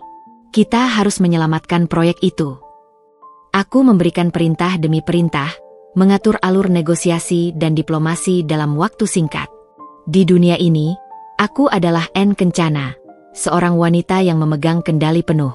Tidak ada yang berani meragukan keputusanku, apalagi memaksaku bersujud. Saat matahari terbenam, aku kembali ke rumah keluarga Bramantio. Aku tidak masuk melalui pintu depan, melainkan langsung menuju ruang kerja Tuan Baskara di lantai 2. Ruangan itu sunyi, lampu kerjanya redup. Tuan Baskara dan Agung sedang duduk berdua. Mereka tampak seperti prajurit kalah perang. Wajah mereka dipenuhi keputusasaan. Aku mengetuk pelan, lalu masuk. Mereka berdua terlonjak kaget. Nina. Agung langsung berdiri, mendekatiku. Matanya penuh pertanyaan. Bagaimana? Apa yang terjadi? Aku meletakkan tas kerjaku di meja. Aku tidak memeluknya. Aku harus tetap menjaga profesionalitas saat ini. Duduk, Mas Agung. Papa, kataku dengan nada serius. Saya sudah bertindak. Masalah Anda terlalu rumit untuk diselesaikan dalam semalam. Tapi, saya sudah membuka jalur. Tuan Baskara menatapku. Matanya memancarkan harapan yang samar. Apa yang kamu lakukan? Nak, siapa yang kamu hubungi? Saya tidak menghubungi siapa-siapa, Papa, kataku. Kini aku kembali memanggilnya, Papa. Saya hanya mengaktifkan jaringan saya sendiri. Proyek yang dibatalkan itu memiliki celah hukum. Mereka mencari alasan finansial. Yayasan Sinar Harapan sudah mengirimkan jaminan resmi kepada mitra bank mereka. Kami, yayasan, sekarang adalah penjamin risiko Anda. Reaksi mereka tak ternilai harganya. Tuan Baskara terdiam, rahangnya jatuh. Agung hanya bisa menatapku, seolah baru menyadari bahwa ia menikahi seorang ratu yang selama ini menyamar. Jaminan. Yayasan Sinar Harapan menjamin kita? Tanya Tuan Baskara, suaranya tercekat. Tapi kenapa? Kenapa kamu mau mengambil risiko itu? Itu kerugian besar jika proyek ini gagal. Saya tidak ingin melihat Agung hancur, Papa. Dan proyek ini, meskipun bisnis, juga mempekerjakan ribuan orang. Itu adalah bagian dari prinsip kemanusiaan saya, jelasku. Lalu, apa yang harus kami lakukan sekarang? Tanya Agung, matanya bersinar dengan kekaguman dan rasa malu yang mendalam. Aku membuka laptopku. Kita harus bersiap untuk negosiasi ulang. Saya akan menjadi mediator utama. Kita akan keluar negeri besok pagi. Tapi ada syaratnya. Syarat apapun, Nina. Katakan, kata Tuan Baskara. Saya melakukan ini sebagai kencana. Kalian harus menghormati itu. Selama negosiasi, Agung akan menjadi asisten saya, dan Papa hanya perlu mengikuti arahan saya. Dan yang paling penting, aku menatap Agung lurus di matanya. Saya ingin tahu kemana perginya Nyonya Karina saat ini. Tiba-tiba, pintu ruang kerja Tuan Baskara terbuka. Nyonya Karina masuk. Matanya tampak bengkak karena menangis, rambutnya sedikit berantakan. Ia tidak lagi memancarkan aura arogansi, melainkan rasa bersalah dan ketakutan yang nyata. Mama ada di sini, Nina, katanya, suaranya sangat lirih. Mama tidak bisa tidur. Mama hanya bisa memikirkan betapa bodoh dan kejamnya Mama. Mama mendengar semuanya dari balik pintu. Aku menutup laptop. Baiklah, kalau begitu, saya ulangi syarat saya di depan Nyonya Karina. Aku menatapnya tajam. Saya membantu bukan karena saya takut pada kehancuran kalian. Saya membantu karena cinta saya pada Agung dan karena hati nurani saya sebagai manusia. Saya meminta kalian, Nyonya Karina, untuk tidak pernah lagi menganggap saya sebagai menantu yang tidak berguna. Saya ingin kalian menghormati saya sebagai Nina, istri dari putra kalian, tanpa embel-embel kekayaan atau kekuasaan. Nyonya Karina berjalan perlahan ke arahku. Ia tidak lagi menunjukkan dominasi, melainkan kerendahan hati yang tulus. Ia berlutut di depanku, tepat di tempat yang berlawanan dengan apa yang ia minta dariku beberapa jam lalu. Nina, katanya, memegang tanganku. Mama minta maaf. Mama minta maaf karena memaksa kamu sujud. Mama buta karena harga diri. Mama tidak tahu kamu adalah malaikat pelindung keluarga ini. Mama malu, Nak. Sungguh malu. Air mataku kembali mengalir. Tapi kali ini, bukan karena rasa sakit, melainkan karena kelegaan dan pengampunan. Agung segera datang, memelukku dan ibunya. Mama, berdiri, kataku pelan, membantu Nyonya Karina bangkit. Saya tidak ingin ada yang berlutut lagi di kaki saya. Kita semua sama di mata Tuhan. Sekarang, mari kita lupakan sejenak emosi ini. Kita harus fokus menyelamatkan perusahaan ini. Papa Bramantio tersenyum tipis, senyum yang menunjukkan harapan dan rasa terima kasih. Kamu benar-benar panjang akal, Nina, katanya. Kami berhutang nyawa padamu. Kami serahkan semuanya padamu. Tapi ceritakan pada kami, kenapa kamu memilih untuk merahasiakannya begitu lama? Kenapa kamu rela direndahkan? Aku melihat ke arah Agung, lalu ke Nyonya Karina. Karena saya ingin membuktikan pada diri saya sendiri, bahwa saya bisa dicintai tanpa perlu menunjukkan seberapa besar kekuasaan saya. Dan saya ingin membuktikan kepada Nyonya Karina, bahwa saya tidak akan menggunakan kekuasaan untuk membalas dendam. Aku membuka tas kerjaku, mengeluarkan map usang bertuliskan, Yayasan Sinar Harapan, data awal pendirian, yang kusembunyikan. Map ini adalah bukti bahwa saya tidak pernah berencana untuk mengungkapkan ini. Tapi takdir berkata lain. Sekarang, mari kita lihat apa yang bisa kita selamatkan. Langit Jakarta masih berwarna gelap ketika kami berangkat. Suasana di jet pribadi keluarga Bramantio kali ini terasa sangat berbeda. Biasanya, Nyonya Karina akan memimpin dengan daftar panjang instruksi perjalanan. Namun, kali ini, yang memimpin adalah aku, Nina, duduk di kursi utama dengan laptop dan berkas-berkas yayasan tersebar di meja lipat. Aku bukan lagi penumpang, tapi nahkoda yang memegang kemudi. Agung duduk di sampingku, matanya tidak bisa lepas dariku. Sejak pengakuan yang mengguncang bumi di ruang kerja ayahnya semalam, Agung seolah melihatku dengan kacamata yang benar-benar baru. Ada kekaguman yang nyata, tetapi juga ada bayangan rasa bersalah yang tebal di wajahnya. Kamu yakin, sayang, kita tidak perlu membawa tim hukum papa?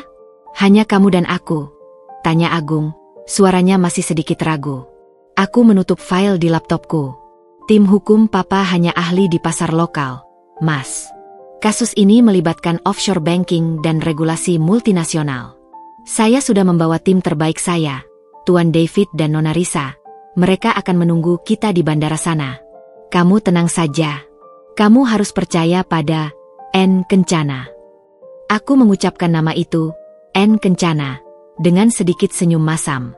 Itu adalah nama yang dulu kusembunyikan seperti harta karun, kini menjadi satu-satunya harapan mereka. Agung meraih tanganku. Aku percaya, sayang. Lebih dari apapun. Aku hanya masih tidak menyangka. Selama setahun ini, aku membiarkan mama memperlakukanmu seperti itu. Padahal kamu membawa benteng kekuasaan yang jauh lebih besar dari seluruh keluarga kita. Jangan dipikirkan lagi, Mas Agung, kataku lembut, mengusap punggung tangannya. Yang lalu biarlah berlalu. Aku sudah memaafkan. Tapi kamu harus berjanji, mulai sekarang, kamu harus melihatku dengan mata hatimu, bukan dengan mata mama. Aku janji, sayang. Aku janji, jawab Agung, suaranya tulus. Ia tampak lega, seolah ia baru saja dibebaskan dari belenggu rasa bersalah yang berat. Sekarang, kataku, mengalihkan perhatiannya. Kamu harus tahu peranmu di negosiasi ini. Kamu bukan lagi manajer perusahaan. Kamu adalah asisten pribadiku.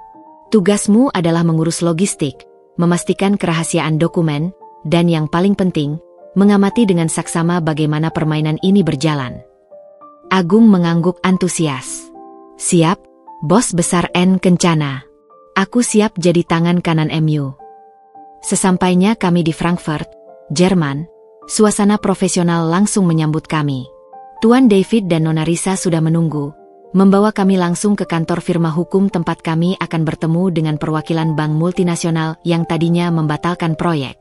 Di ruang rapat yang mewah, semua orang yang hadir, bankir berjas mahal, pengacara berdasi ketat, menunjukkan rasa hormat yang luar biasa kepadaku. Aku merasakan perbedaan yang mencolok. Di sini, aku tidak perlu meminta izin untuk bicara, tidak perlu takut salah dalam meletakkan cangkir, dan tidak ada yang berani meremehkan kata-kataku. Nyonya Kencana, sapa Kepala Divisi Internasional Bank, Tuan Muller, dengan aksen Jerman yang kental. Kami sangat terhormat Yayasan Sinar Harapan bersedia turun tangan dalam masalah ini. Reputasi yayasan Anda seperti matahari di dunia trust fund. Aku tersenyum tipis. Terima kasih, Tuan Muller. Tujuan kami sederhana.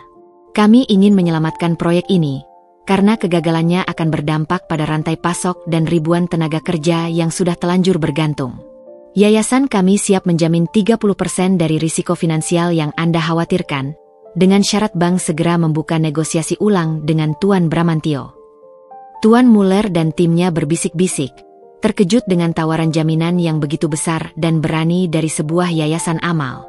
Mereka tidak tahu bahwa 30% dari risiko itu hanyalah setetes embun dari total aset Yayasan Sinar Harapan. Agung, yang duduk di sebelahku, hanya bisa menatapku dengan mata tak berkedip. Ia menyaksikan bagaimana aku dengan tenang dan cekatan mematahkan setiap argumen hukum dan finansial mereka. Aku bernegosiasi bukan dengan emosi, tetapi dengan angka, fakta, dan kekuatan jaringan diplomatik yang aku miliki. Aku berbicara tentang potensi dampak kemanusiaan dari krisis ekonomi, sebuah sudut pandang yang tidak pernah terpikirkan oleh Agung atau ayahnya. Setelah 2 jam negosiasi yang intens, Tuan Muller akhirnya menghela napas panjang. Baik, Nyonya Kencana. Kami menerima jaminan ini. Kami akan mengaktifkan kembali kontraknya, dengan syarat negosiasi detail dilakukan dalam 48 jam ke depan. Kami akan menyiapkan ulang semua berkas. Aku menjabat tangannya dengan senyum kemenangan. Keputusan yang bijaksana, Tuan Muller. Kerja sama ini akan menguntungkan semua pihak, termasuk ribuan keluarga di Indonesia. Kami meninggalkan ruang rapat. Saat kami berjalan di koridor, Agung meraih lenganku, matanya berbinar. Nina, kamu luar biasa. Mereka langsung setuju. Papa pasti akan sangat bahagia, serunya. Rasa bangga memenuhi suaranya. Aku tidak pernah melihat siapapun bernegosiasi sekuat itu. Kamu benar-benar bintang lapangan di sini. Itu adalah kekuatan kemanusiaan, Mas. Semua orang di dunia menghargai ketulusan dan kekuatan dari sebuah yayasan amal yang tidak terikat kepentingan politik, jelasku. Agung berhenti, menatapku dalam-dalam. Aku merasa seperti aku baru mengenalmu. Sayang. Siapa sebenarnya kamu ini? Kamu bisa mengubah situasi paling rumit menjadi sangat sederhana. Aku tidak tahu bahwa di balik wanita yang sabar dan sering dituduh lemah oleh Mama, ada raksasa yang sangat kuat. Aku hanya seorang wanita yang mencintai suaminya, Mas, bisikku. Dan aku tidak suka melihat suamiku tertekan. Agung memelukku erat, pelukan yang tulus dan penuh penghormatan. Terima kasih, sayang. Terima kasih. Aku tidak akan pernah melupakan ini. Aku berjanji, aku akan menjadi perisai MU mulai sekarang. Sementara itu, kembali di Jakarta, Nyonya Karina dan Tuan Baskara duduk di ruang tamu yang kini terasa dingin dan kosong. Nyonya Karina mondar-mandir seperti harimau di dalam kandang. Bagaimana, Papa? Kenapa Nina belum memberikan kabar? Apakah dia berhasil? Bagaimana jika dia gagal? Kita bisa kehilangan segalanya. Nyonya Karina bertanya pada suaminya, wajahnya menunjukkan ketakutan yang belum pernah ada. Tuan Baskara, yang tampak sudah jauh lebih tenang, menyesap tehnya perlahan. Karina, tenanglah. Kita sudah melihat sendiri seberapa kuat dia. Nina itu seperti air. Dia terlihat tenang, tetapi kekuatannya bisa menghancurkan batu. Kita hanya bisa menunggu. Dan yang lebih penting, kita harus merenung. Meremung apa lagi? Nyonya Karina duduk di sofa, menghela napas lelah. Meremung tentang caramu memperlakukan dia, Karina. Kamu meminta dia bersujud, padahal dia adalah direktur yayasan yang bisa menyelamatkan kita. Kamu meremehkan dia, padahal dia adalah kunci kekuatan yang selama ini kita cari, kata Tuan Baskara, nadanya kini tegas. Nyonya Karina menunduk, air mata kembali menggenang. Aku tahu, Papa. Aku tahu aku salah. Aku merasa seperti orang paling bodoh dan paling kejam di dunia. Aku melampiaskan semua rasa tidak amanku pada dia. Aku selalu takut kita akan gagal lagi, seperti kegagalan bisnisku dulu. Aku takut kehilangan nama baik. Rasa takutmu itu membuatmu buta, Karina. Kamu membuat Nina menderita, ujar Tuan Baskara. Kita harus jujur pada diri sendiri. Dia sudah memilih untuk memaafkan. Tapi kita harus menunjukkan penyesalan yang tulus. Tiba-tiba, ponsel Tuan Baskara berdering. Itu adalah panggilan dari Tuan Lim. Tuan Baskara segera mengangkatnya. Ya, Tuan Lim? Bagaimana? Tuan Baskara mendengarkan. Perlahan, matanya membesar, dan senyum lega akhirnya muncul di wajahnya.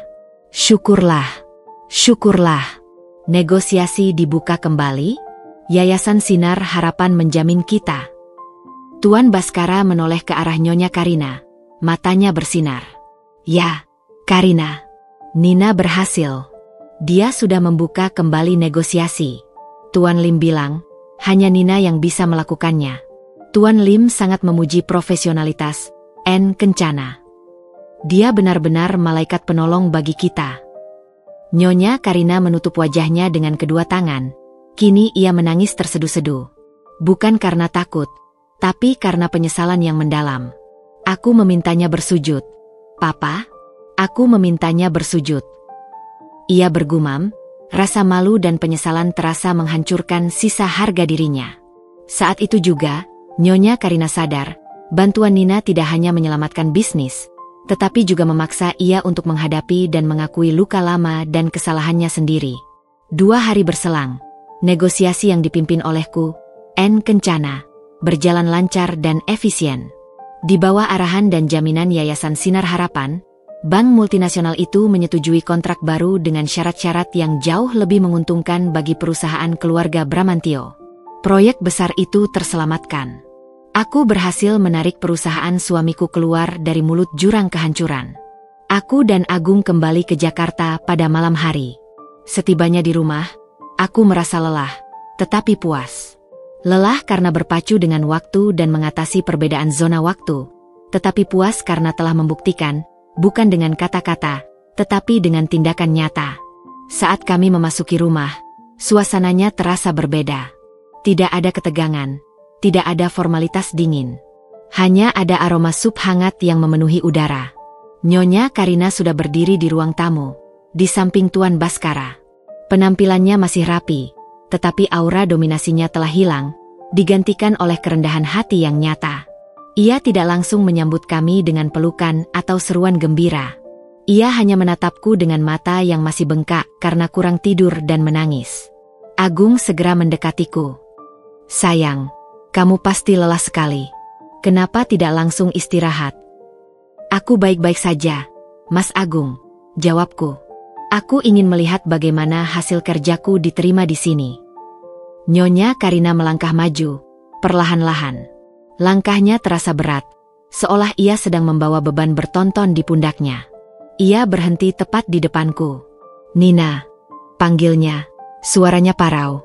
Ia tidak menggunakan nada memerintah, melainkan nada memohon. Mama sudah tahu segalanya dari Papa. Tuan Lim menelepon Papa berkali-kali, memuji profesionalitas dan kehebatan N. Kencana. Kami tahu bahwa kami berhutang nyawa kedua pada yayasanmu. Air matanya kembali menetes.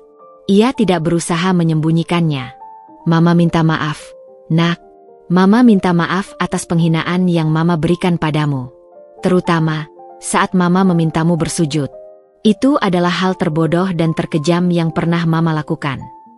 Nyonya Karina meraih tanganku. Tangannya dingin dan gemetar. Kamu adalah menantu yang bisa menyelamatkan perusahaan ini, tapi Mama malah memperlakukanmu seperti budak. Aku membiarkan tangannya menggenggam tanganku. Aku melihat ketulusan di matanya, sebuah penyesalan yang jauh lebih dalam daripada yang kuduga. Aku tahu, Nyonya Karina bukanlah wanita jahat, ia hanya wanita yang terperangkap ketakutan dan rasa tidak aman. Ma, saya sudah memaafkan. Saya tidak menyimpan dendam, kataku, suaraku lembut. Tidak, Nina. Kamu tidak mengerti. Nyonya Karina menggelengkan kepala. Kamu tidak tahu mengapa Mama begitu keras dan obsesif terhadap kesempurnaan dan reputasi. Semua itu berakar pada masa lalu. Tuan Baskara berjalan mendekat, menaruh tangannya di bahu istrinya. Nina, biarkan Mama bercerita. Ini sudah lama menjadi rahasia di keluarga kita. Nyonya Karina mengambil napas dalam-dalam. Dulu, sebelum menikah dengan Papa Bramantio, Mama sempat merintis bisnis keluarga Mama sendiri. Bisnis itu bangkrut, hancur total karena kesalahan kecil dalam administrasi dan kelalaian sepele. Kami kehilangan segalanya. Sejak saat itu, Mama trauma. Mama selalu takut kegagalan sekecil apapun akan mengulang sejarah itu. Mama menjadi paranoid terhadap semua hal yang tidak sempurna. Mama melihat kamu, Nina, lanjutnya, menatapku lurus. Kamu datang dari latar belakang sederhana. Kamu tampak lembut dan sering membuat kelalaian kecil, seperti teh yang kurang manis, bunga yang layu, atau foie gras yang terlupakan. Mama tidak sadar. Mama melampiaskan semua ketakutan Mama padamu. Mama berusaha mengendalikanmu agar kamu tidak mengulang kelalaian yang pernah Mama lakukan. Nyonya Karina terisak. Mama selalu merasa tidak berharga setelah kegagalan itu. Mama melampiaskan rasa tidak aman itu pada kamu, menantu yang Mama anggap lemah. Mama pikir, jika kamu sempurna, keluarga ini akan aman. Mama benar-benar salah. Nina, maafkan Mama. Mendengar cerita itu, rasa sakit dan kekecewaanku seketika meredup, digantikan oleh rasa iba. Ternyata, gunung es yang kukira dingin itu, menyimpan kisah kehancuran dan trauma di dalamnya. Aku melangkah maju, dan tanpa ragu, memeluk Nyonya Karina. Pelukan itu bukan pelukan formal, tetapi pelukan tulus dari hati ke hati.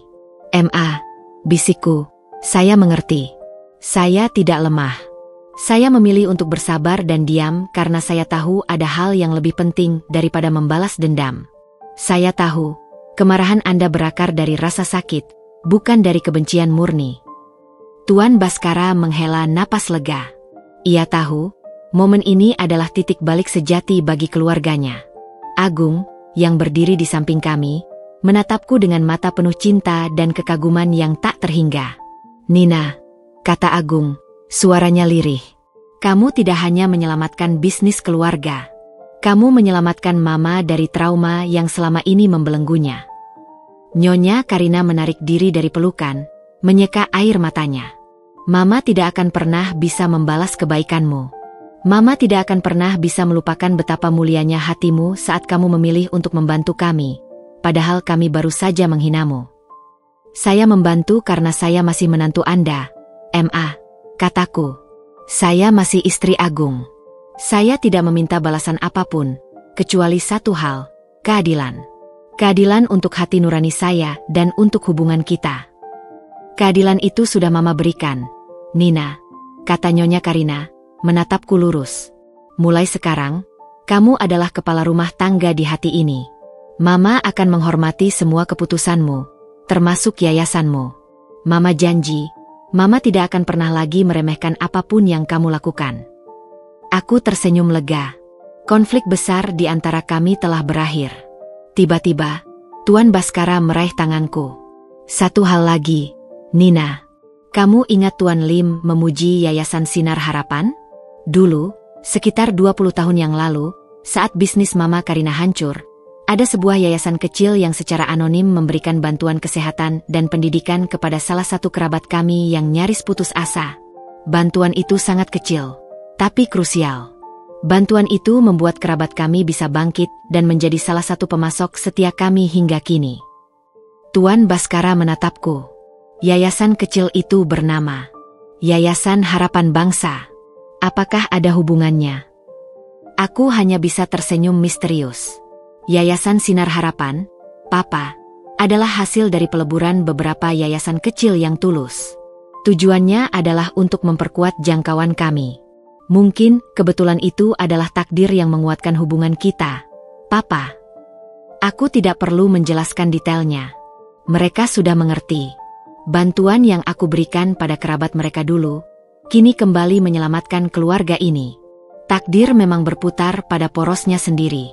Malam itu, kami duduk bersama di meja makan sup hangat yang dibuat oleh Nyonya Karina sendiri, sebuah tindakan simbolis yang menunjukkan pertobatan dan perubahan hatinya. Suasana di meja makan terasa ringan, penuh tawa dan cerita, jauh dari ketegangan yang selama ini menghantui rumah ini. Pagi hari di rumah keluarga Bramantio kini terasa secerah mentari yang baru terbit. 3 bulan telah berlalu sejak malam pengakuan pahit Nyonya Karina dan terungkapnya identitas N. Kencana. Ketegangan di antara kami telah mencair, digantikan oleh kehangatan dan rasa hormat yang tulus. Perusahaan Tuan Baskara tidak hanya selamat, tetapi juga berkembang pesat berkat proyek baru yang diamankan dengan jaminan Yayasan Sinar Harapan. Kepercayaan pasar kembali pulih, dan nama Bramantio kembali naik daun di kancah bisnis internasional. Namun, kemenangan terbesar bukanlah di ruang rapat, melainkan di dapur dan ruang keluarga. Nyonya Karina benar-benar berubah 180 derajat. Tangan besi yang dulu memimpin rumah ini telah melunak menjadi sentuhan beludru. Ia tidak lagi memberi instruksi tajam, melainkan meminta saran. "Nina, menurutmu, lebih baik Mama masak sup tomat atau sup labu untuk makan siang? Papa Agungmu sedang pilek," tanya Nyonya Karina suatu pagi. Ia berdiri di depan kulkas sambil memegang 2 jenis sayuran. Aku, yang sedang memeriksa laporan harian yayasan di laptop, tersenyum. "Sup tomat saja," MA. Lebih hangat dan segar. Tapi tolong jangan terlalu banyak merica, nanti Mas Agung batuk. Ah, ide bagus. Kamu benar-benar panjang akal, pujinya, sebuah pujian yang kini terasa tulus, tanpa ada sengatan lebah di ujungnya. Hubungan kami tidak lagi didasarkan pada kekuasaan mertua menantu yang dominan, tetapi pada rasa saling menghargai. Nyonya Karina belajar dariku, dan aku belajar memaafkan Nyonya Karina. Perubahan yang paling kentara adalah pada Agung. Ia tidak lagi menjadi kuda hitam yang pasif. Ia kini menjadi perisai dan tangan kananku dalam arti yang sesungguhnya. Ia tak henti-hentinya menunjukkan penyesalan atas kebisuan masa lalunya. Suatu sore, saat kami berdua berada di kantor yayasan, ya, sekarang Agung sering menemaniku, bahkan di kantor rahasia, ia duduk di sofa, memandangiku yang sedang berbicara dengan tim diplomatik luar negeri melalui video call. Aku tidak akan pernah melupakan betapa bodohnya aku. Sayang, katanya setelah aku selesai. Aku melihat kamu menangis, hampir bersujud, padahal kamu sedang menyelamatkan nyawa anak-anak di panti asuhan. Aku diam. Aku memilih keselamatan pribadi daripada membela istriku. Aku menutup laptop dan berjalan ke arahnya. Kamu sudah menebusnya, Mas Agung. Kamu sudah menunjukkan dukunganmu selama negosiasi di Jerman. Kamu ada di sisiku, dan itu sudah cukup. Kamu tidak lagi menjadi patung batu. Lebih dari itu, Nina, kata Agung, menggenggam tanganku erat. Aku belajar banyak darimu. Tentang integritas, tentang kekuasaan yang digunakan untuk kebaikan, bukan untuk menindas. Aku tahu, sekarang, tugas utamaku bukan hanya mengurus perusahaan papa, tapi juga mendukung misi hidupmu. Agung kini bukan hanya suamiku, tetapi juga jembatan yang menghubungkanku dengan keluarga Bramantio. Ia meyakinkan Tuan Baskara untuk menyumbangkan sebagian keuntungan proyek baru itu kepada Yayasan Sinar Harapan sebagai bentuk terima kasih dan penyesalan. Papa senang melihat Agung seantusias ini, Nina, kata Tuan Baskara padaku suatu malam, saat Agung sedang sibuk merencanakan kunjungan ke lokasi proyek sosial yayasan. Dulu Agung tidak pernah menunjukkan minat yang besar selain pada hobinya. Sekarang, dia menemukan tujuan hidupnya bersamamu. Kamu adalah hadiah tak ternilai bagi keluarga kami. Aku memandang Tuan Baskara. Wajahnya yang dulu keras kini dipenuhi kehangatan. Agung memang hebat, Pak. Dia hanya butuh alasan yang benar untuk bersemangat. Salah satu bentuk penyesalan Nyonya Karina adalah fokusnya kini beralih dari mengkritik menjadi membantu. Ia mulai aktif terlibat dalam kegiatan amal, tetapi dengan cara yang masih khas dirinya, terstruktur dan terorganisir. Nina, katanya suatu pagi, saat aku bersiap untuk briefing mendadak dengan tim yayasan. Mama ingin mengorganisir gala amal besar untuk mengumpulkan dana pendidikan. Mama sudah menghubungi semua kolega sosialita Mama. Kita akan mencari dana untuk 1000 beasiswa anak miskin. Itu ide yang bagus sekali, MA. Tapi jangan terlalu memaksakan diri, kataku, terharu. Memaksakan diri. Nyonya Karina tertawa kecil. Dulu Mama memaksakan diriku untuk memastikan vas bunga dan teh sempurna. Sekarang, Mama memaksakan diri untuk hal yang benar. Ini adalah penebusan dosaku. Nina, Mama ingin semua orang tahu bahwa yayasanmu, yang selama ini low profile, adalah true champion. Ia mendekatiku, tangannya menyentuh lenganku. Lagi pula, Mama ingin Mama menjadi tangan kanan MU dalam urusan sosial. Biarkan Mama yang urus para sosialita itu, karena Mama tahu cara kerja mereka. Terima kasih, MA, bisikku, air mataku nyaris menetes. Aku tidak pernah membayangkan hari ini akan tiba. Wanita yang memintaku bersujud kini menawarkan diri untuk menjadi pilar dukunganku. Hubungan kami benar-benar memasuki fase baru. Saling mendukung, bukan saling menjatuhkan. Aku tidak lagi perlu menyembunyikan laptopku, apalagi dokumen-dokumen yayasan. Mereka semua tahu bahwa Yayasan Sinar Harapan adalah bagian dari diriku, dan mereka kini merangkulnya. Nina, sudah siap berangkat? Tanya Agung, muncul dari kamar, rapi dalam balutan kemeja. Ia tidak lagi pergi ke kantor papa, melainkan menemaniku ke kantor yayasan. Ia menjadi manajer operasional informalku, memastikan tidak ada lagi kelalaian kecil yang mengganggu fokusku. Sudah. Mas. Tapi kita harus mampir dulu ke panti asuhan Kasih Bunda.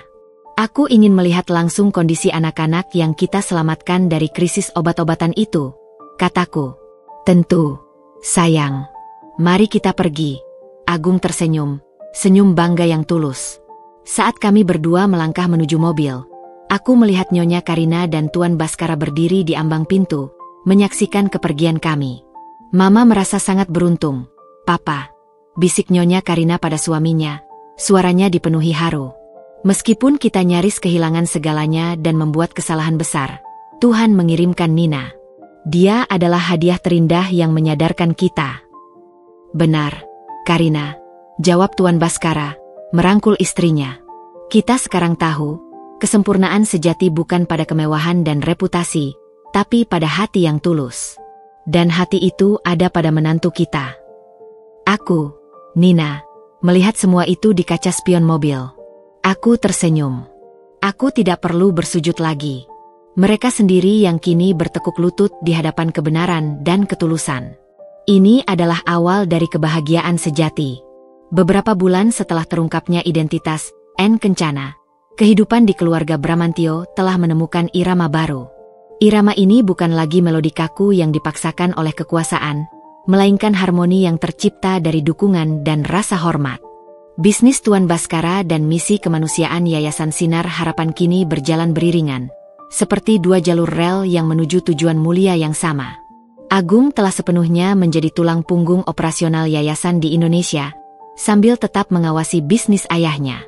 Perannya yang low profile sangat cocok untuk mengatur logistik dan memastikan setiap dana yang disalurkan yayasan tepat sasaran. Ia menemukan gairah baru dalam pekerjaannya, gairah yang jauh lebih besar daripada sekadar mengejar target finansial. Suatu pagi, di ruang kerja yang kini mereka bagi bersama di rumah, Agung menutup file yayasan dengan senyum lebar. Sayang, laporan dari panti asuhan Kasih Bunda sudah masuk. Obat-obatan yang kita kirimkan saat itu sudah membuat semua anak sembuh total. Mereka mengirimkan surat ucapan terima kasih, kata Agung, suaranya dipenuhi kebanggaan. Aku, yang sedang menyusun proposal untuk proyek air bersih di daerah terpencil, mendongak. Itu berkat kerja kerasmu, Mas Agung. Tanpa kecekatanmu mengurus administrasi dan perizinan, dana itu akan tertahan berhari-hari. Bukan, sayang. Itu berkat kamu yang punya hati emas dan kekuasaan untuk melawan birokrasi kotor, balas Agung. Ia meraih tanganku dan menciumnya lembut. Dulu aku malu pada diriku sendiri karena diam. Sekarang, aku bangga karena bisa jadi perisai MU, walau hanya di urusan logistik. Itu bukan hanya logistik, Mas. Itu adalah nyawa yayasan, kataku, membalas tatapannya dengan penuh cinta. Sementara Agung sibuk dengan logistik, Nyonya Karina aktif menjalankan penebusan dosanya dengan cara yang paling ia kuasai, menggenggam jejaring sosialita. Nyonya Karina, yang dulu mendominasi dengan kritik, kini mendominasi dengan kebaikan. Gala amal yang ia organisir untuk beasiswa berjalan sangat sukses. Ia menggunakan koneksinya yang seluas samudra untuk menarik para pengusaha kaya dan figur publik. Suatu sore, Nyonya Karina memasuki ruang kerja kami, wajahnya berseri-seri. Nina, Mama berhasil. Dana yang terkumpul malam itu mencapai 3 kali lipat target. Dan yang paling penting, Nyonya Karina merendahkan suaranya. Mama berhasil membujuk beberapa kolega Papa untuk menyumbangkan saham perusahaan mereka sebagai endowment fund untuk yayasanmu. Mereka kagum dengan integritasmu, Nak. Aku berdiri, memeluknya. Ma, ini luar biasa. Ini jauh melampaui apapun yang pernah saya bayangkan. Terima kasih. Jangan berterima kasih pada Mama, Nina, kata Nyonya Karina, matanya berkaca-kaca. Mama melakukan ini untuk menebus kegagalan Mama di masa lalu. Dulu, Mama merusak bisnis. Sekarang, Mama ingin menggunakan kekuatan Mama untuk memperbaiki kegagalan yang lain. Ia duduk di sofa dan menatapku dengan sorot mata yang penuh pelajaran. Mama baru sadar, selama ini Mama membuang-buang waktu mengurus teh manis dan foie gras yang fana. Padahal, kekayaan sejati adalah apa yang bisa kita berikan, bukan apa yang kita miliki. Dan itu kamu yang ajarkan, Nina. Kamu adalah guru terbaik Mama. Tuan Baskara masuk, membawa 3 cangkir teh. Karina benar, Nina. Kamu sudah mengajarkan kami makna kemewahan yang sejati. Bahkan di kantor, aku sekarang meminta tim untuk mencari proyek-proyek bisnis yang juga memiliki dampak sosial, bukan hanya keuntungan. Aku menerima cangkir teh darinya. Teh ini, yang dulu menjadi sumber kritik, kini menjadi simbol persatuan dan kehangatan. Rasanya manisnya pas, tanpa perlu kuberitahu. Saya senang jika kehadiran saya bisa memberikan arti, Pak. Saya tidak pernah ingin mengubah siapa diri kalian. Saya hanya ingin kalian bahagia dan tulus, kataku. Pekan itu, Tuan Baskara mengundangku ke kantor utamanya, sebuah ruangan mewah yang dipenuhi oleh penghargaan dan foto-foto keberhasilan bisnis. Ia meminta Agung juga hadir. Tuan Baskara duduk di kursinya, tatapannya serius, tetapi damai. Nina, Agung. Papa ingin bicara serius tentang masa depan perusahaan dan keluarga kita. Ada apa, Pak? Tanya Agung, sedikit cemas. Papa sudah bicara dengan Dewan Direksi. Kami semua sepakat. Kamu, Nina, adalah kunci emas keberlanjutan bisnis ini. Jaringan, keahlian negosiasi, dan integritas yang kamu tunjukkan jauh melampaui apa yang pernah kita miliki. Maka dari itu, Tuan Baskara mengambil sebuah dokumen dari laci mejanya. Papa sudah memutuskan. Kami ingin kamu menjadi penasihat utama strategi global untuk perusahaan, tanpa perlu meninggalkan Yayasan Sinar Harapan. Agung terkejut. Penasihat utama? Tapi, Pak, Nina sudah sangat sibuk dengan yayasan. Tuan Baskara tersenyum. Justru itu. Kekuatan Nina terletak pada independensinya. Kami ingin dia membawa integritas yayasan ke dalam dunia bisnis kami.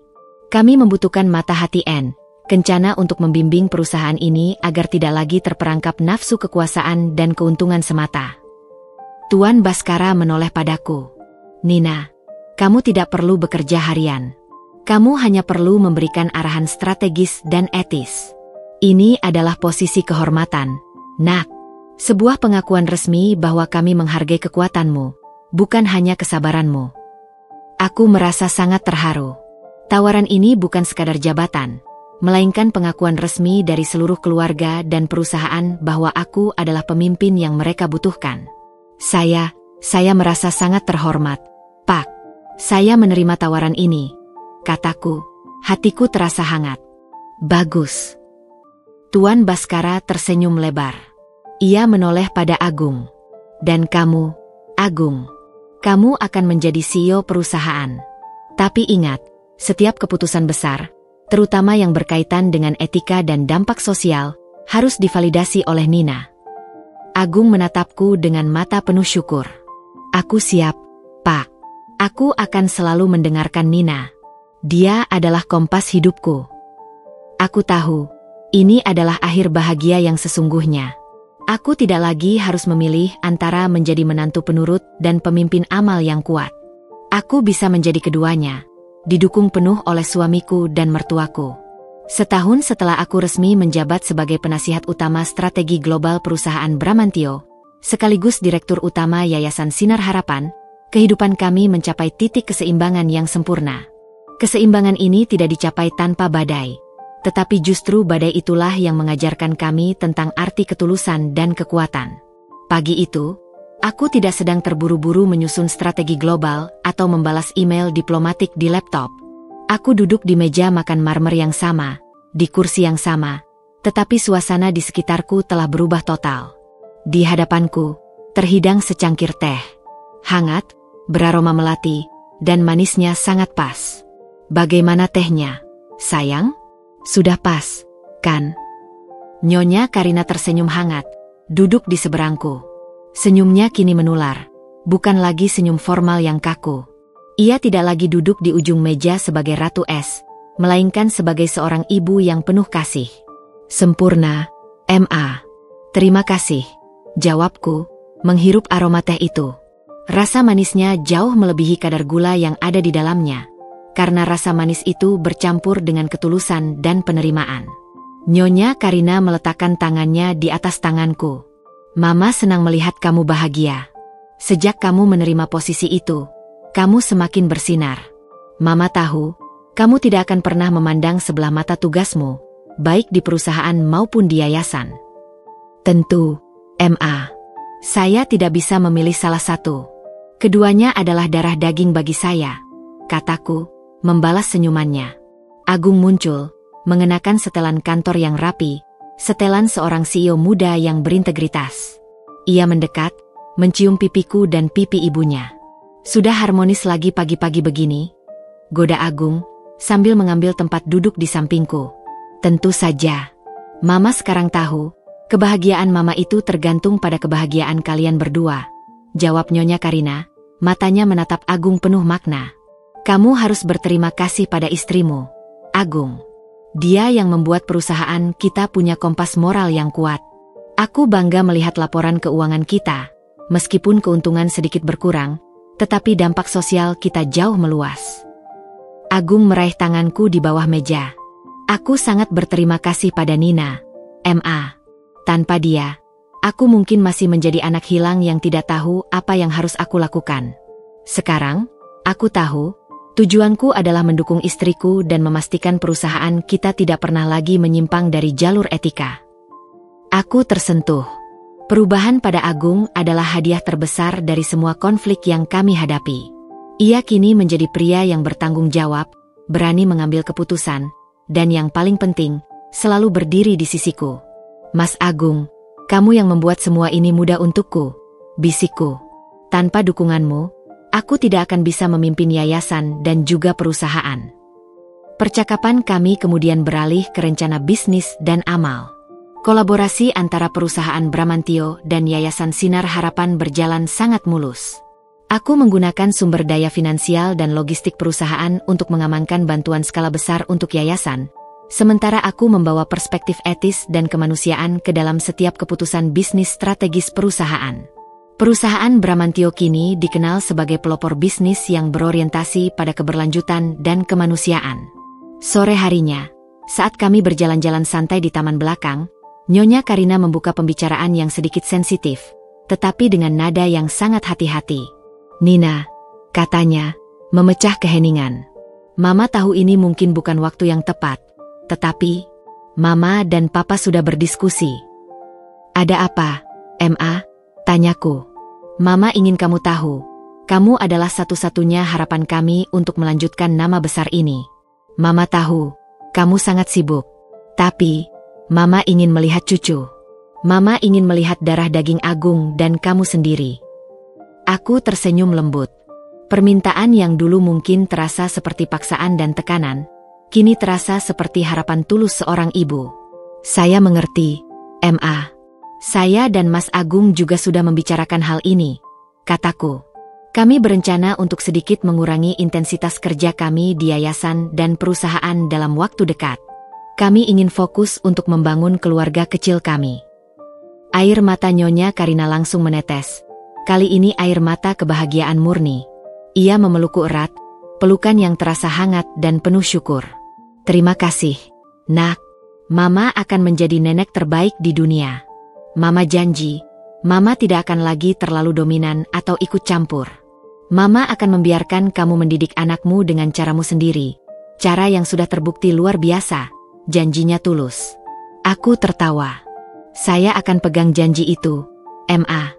Tapi saya juga akan senang jika Mama mau membantu dan memberikan saran. Malam itu, di kamar, aku duduk di meja rias. Agung memelukku dari belakang, menatap pantulan kami di cermin. Kamu mendengar Mama tadi, sayang? Mama benar-benar bahagia, kata Agung. Ya, Mas. Kebahagiaan Mama itu sekarang adalah cerminan dari ketulusan hatinya. Aku senang dia menemukan kedamaian, jawabku. Agung mencium bahuku. Aku juga bahagia, Nina. Aku bahagia karena kamu ada di sini. Kamu mengubah kekerasan hati Mama. Kamu menyelamatkan perusahaan Papa. Dan yang terpenting, kamu menyelamatkan diriku sendiri. Aku tidak tahu bagaimana caraku membalas kebaikanmu. Aku berbalik, menghadapnya. Kamu tidak perlu membalas apa-apa, Mas Agung. Kamu cukup menjadi suamiku yang setia, sahabatku, dan perisaiku. Dan sekarang, kamu harus menjadi ayah yang hebat. Aku menyentuh perutku pelan, dan Agung segera mengerti. Mata Agung membesar, dipenuhi kejutan dan air mata bahagia yang tak tertahankan. "Nina, kamu serius?" tanyanya. Suaranya tercekat. Aku mengangguk, air mata haru juga mengalir di pipiku. "Aku sudah memeriksanya. Kita akan punya anak emas di rumah ini, Mas. Bayi yang lahir dari cinta, yang melewati badai besar untuk menemukan kedamaian." Agung memelukku erat, pelukan yang meluapkan semua rasa syukur, cinta, dan penyesalan masa lalunya.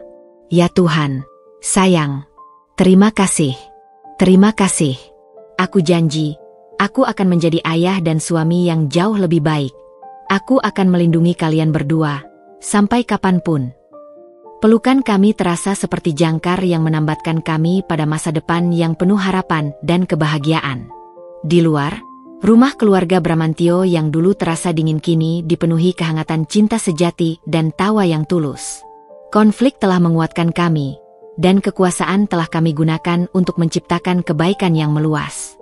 3 tahun telah berlalu sejak malam Agung mengetahui kabar kehamilan itu. Musim telah berganti, dedaunan di taman belakang rumah Bramantio telah berganti warna berkali-kali, menandai perubahan yang jauh lebih signifikan dari sekadar siklus alam. Keseimbangan, itulah kata kunci yang kini mendefinisikan kehidupan keluarga Bramantio. Rumah besar yang dulunya terasa seperti istana mewah yang dingin, kini dipenuhi oleh tawa riang. Di ruang tamu yang sama, di tempat aku pernah dipaksa bersujud karena sepotong makanan, kini terhampar karpet empuk dan mainan warna-warni. Seorang balita perempuan berusia 2 tahun berlari dengan langkah kecil dan lucu, rambutnya gelap seperti Agung, tetapi matanya memancarkan kecerdasan dan ketegasan yang kuwarisi dari kedua sisi keluargaku. Namanya Sinar, simbol dari harapan yang kami temukan setelah melalui kegelapan. "Nenek, kejar!" teriak Sinar, menyembunyikan wajahnya di balik sofa kulit mahal. Nyonya Karina, yang kini lebih suka dipanggil Nenek Rina, tertawa riang. Ia berlutut di lantai, membiarkan Sinar menarik-narik syalnya yang dulu ia jaga seperti pusaka. "Oh, di mana cucu nenek yang cantik ini? Mana, ya?" goda Nyonya Karina, suaranya dipenuhi kasih sayang yang murni. Tidak ada lagi jejak tangan besi. Yang tersisa hanyalah tangan lembut seorang nenek. Aku, Nina, duduk di kursi berlengan, mengamati pemandangan itu. Aku tersenyum. Aku bukan hanya bahagia karena Sinar, tetapi juga karena melihat transformasi sejati pada Nyonya Karina. Trauma masa lalunya telah sepenuhnya sembuh, digantikan oleh cinta yang tak terbatas kepada cucunya dan rasa syukur yang mendalam kepadaku. "Mama terlihat sangat bahagia, Pak," bisikku pada Tuan Baskara, yang duduk di sampingku sambil membaca koran. Tuan Baskara melipat korannya, matanya memandang hangat ke arah istrinya yang sedang bermain. "Mama kamu itu sudah menemukan mata air kehidupannya yang baru, Nina. Dulu, dia mencari kesempurnaan pada hal-hal materi. Sekarang, dia tahu, kesempurnaan itu ada pada tawa Sinar." Tuan Baskara menyentuh tanganku. "Semua ini berkat kamu. Kamu tidak hanya menyelamatkan perusahaan, kamu menyelamatkan keluarga ini. Kamu membuat kami semua menjadi manusia yang lebih tulus." Aku merasakan kehangatan di dadaku. Saya hanya ingin menemukan kedamaian, Pak, dan saya menemukannya bersama kalian. Di kantor, Agung kini benar-benar menjadi CEO yang dihormati. Ia memimpin perusahaan dengan visi yang selaras antara profitabilitas dan etika, seringkali mengutip prinsip-prinsip N. Kencana dalam rapat Dewan Direksi. Perusahaan Bramantio dan Yayasan Sinar Harapan kini beroperasi dari gedung yang sama, dalam 2 lantai yang berbeda, sebuah simbol yang sempurna dari sinergi kami. Suatu sore, saat aku sedang bersiap untuk rapat penting dengan mitra di luar negeri, Agung masuk ke ruang kerjaku, membawa 2 cangkir teh. "Tehnya sudah pas, Bu Penasihat Utama," katanya, matanya berkilauan penuh cinta. Aku menerima cangkir itu. "Terima kasih, Pak CEO. Apa laporannya hari ini?" Agung duduk di seberangku. "Laporan keuangan sangat baik, tetapi yang lebih penting, kita baru saja menyelesaikan instalasi air bersih di 4 desa terpencil melalui yayasan. Semua dana murni dari keuntungan perusahaan." "Kerja bagus, Mas. Itu adalah langkah maju yang besar," pujiku. Itu adalah warisan cinta darimu, sayang, kata Agung, nadanya tulus. Aku ingin anak kita, Sinar, tahu bahwa papa dan mamanya tidak hanya membangun kekayaan, tetapi juga membangun harapan. Aku ingin dia tahu bahwa di balik nama N. Kencana, ada ketulusan yang seluas angkasa. Aku menatapnya. Kami telah melewati banyak hal. Kami melewati masa-masa di mana aku harus menyembunyikan rahasia seberat batu karang, hingga masa-masa di mana aku harus menggunakan kekuasaan untuk menyelamatkan harga diri dan keluarga kami. Aku ingat, Mas Agung, kataku, saat aku hampir bersujud. Saat itu, aku merasa sangat sendirian. Tapi sekarang, aku melihat ke belakang, dan aku tahu, itu adalah titik balik yang harus kita lewati untuk menemukan kebahagiaan ini. Aku akan membawa penyesalan itu seumur hidupku, Nina. Tapi aku akan menebusnya dengan menjadi perisai dan pendukungmu setiap hari, janji Agung. Beberapa minggu kemudian, tibalah hari perayaan ulang tahun pernikahan kami yang kelima. Perayaan itu diadakan di taman belakang. Semua kolega bisnis penting, anggota yayasan, dan tentu saja, keluarga inti berkumpul. Dalam pidato singkatnya, Tuan Baskara mengangkat gelas. 5 tahun lalu, kami menerima Nina Sasmita sebagai menantu. Hari ini, kami merayakan Nina, istri Agung, N. Kencana, penasihat utama, dan ibu dari cucu kami. Keluarga ini tidak hanya utuh, tetapi juga kuat berkat kekuatan hati seorang wanita. Giliran Nyonya Karina yang bicara. Ia mendekatiku, matanya berkaca-kaca. Nina, terima kasih. Terima kasih karena kamu tidak pernah menjadi domba hitam yang kami harapkan, melainkan merpati putih yang membawa kedamaian. Mama berjanji, mulai saat ini, setiap cangkir teh yang Mama sajikan akan selalu memiliki rasa manis yang pas, manisnya tulus dari hati Mama. Saat itulah, Sinar berlari ke arahku, membawa sebuah gambar yang baru saja diwarnainya.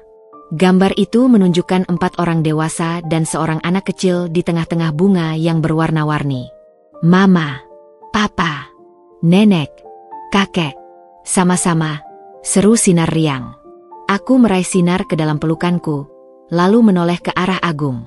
Mataku bertemu dengan matanya, dan dalam tatapan itu, kami saling menyampaikan janji yang tak terucapkan, bahwa setiap tantangan yang kami hadapi telah menjadi benang emas yang menjalin kami menjadi keluarga yang tak terpisahkan. Kisah tentang Nina dan Agung, tentang menantu yang tertekan dan mertua yang dominan, kini menjadi kisah tentang harmoni sempurna yang lahir dari kejujuran, pengampunan, dan cinta yang tulus. Dan bagi mereka, aroma teh yang manis dan sempurna di pagi hari adalah pengingat abadi bahwa kebahagiaan sejati tidak dicari di puncak kekuasaan, tetapi ditemukan di dalam hati yang mau memaafkan dan menerima. Tamat.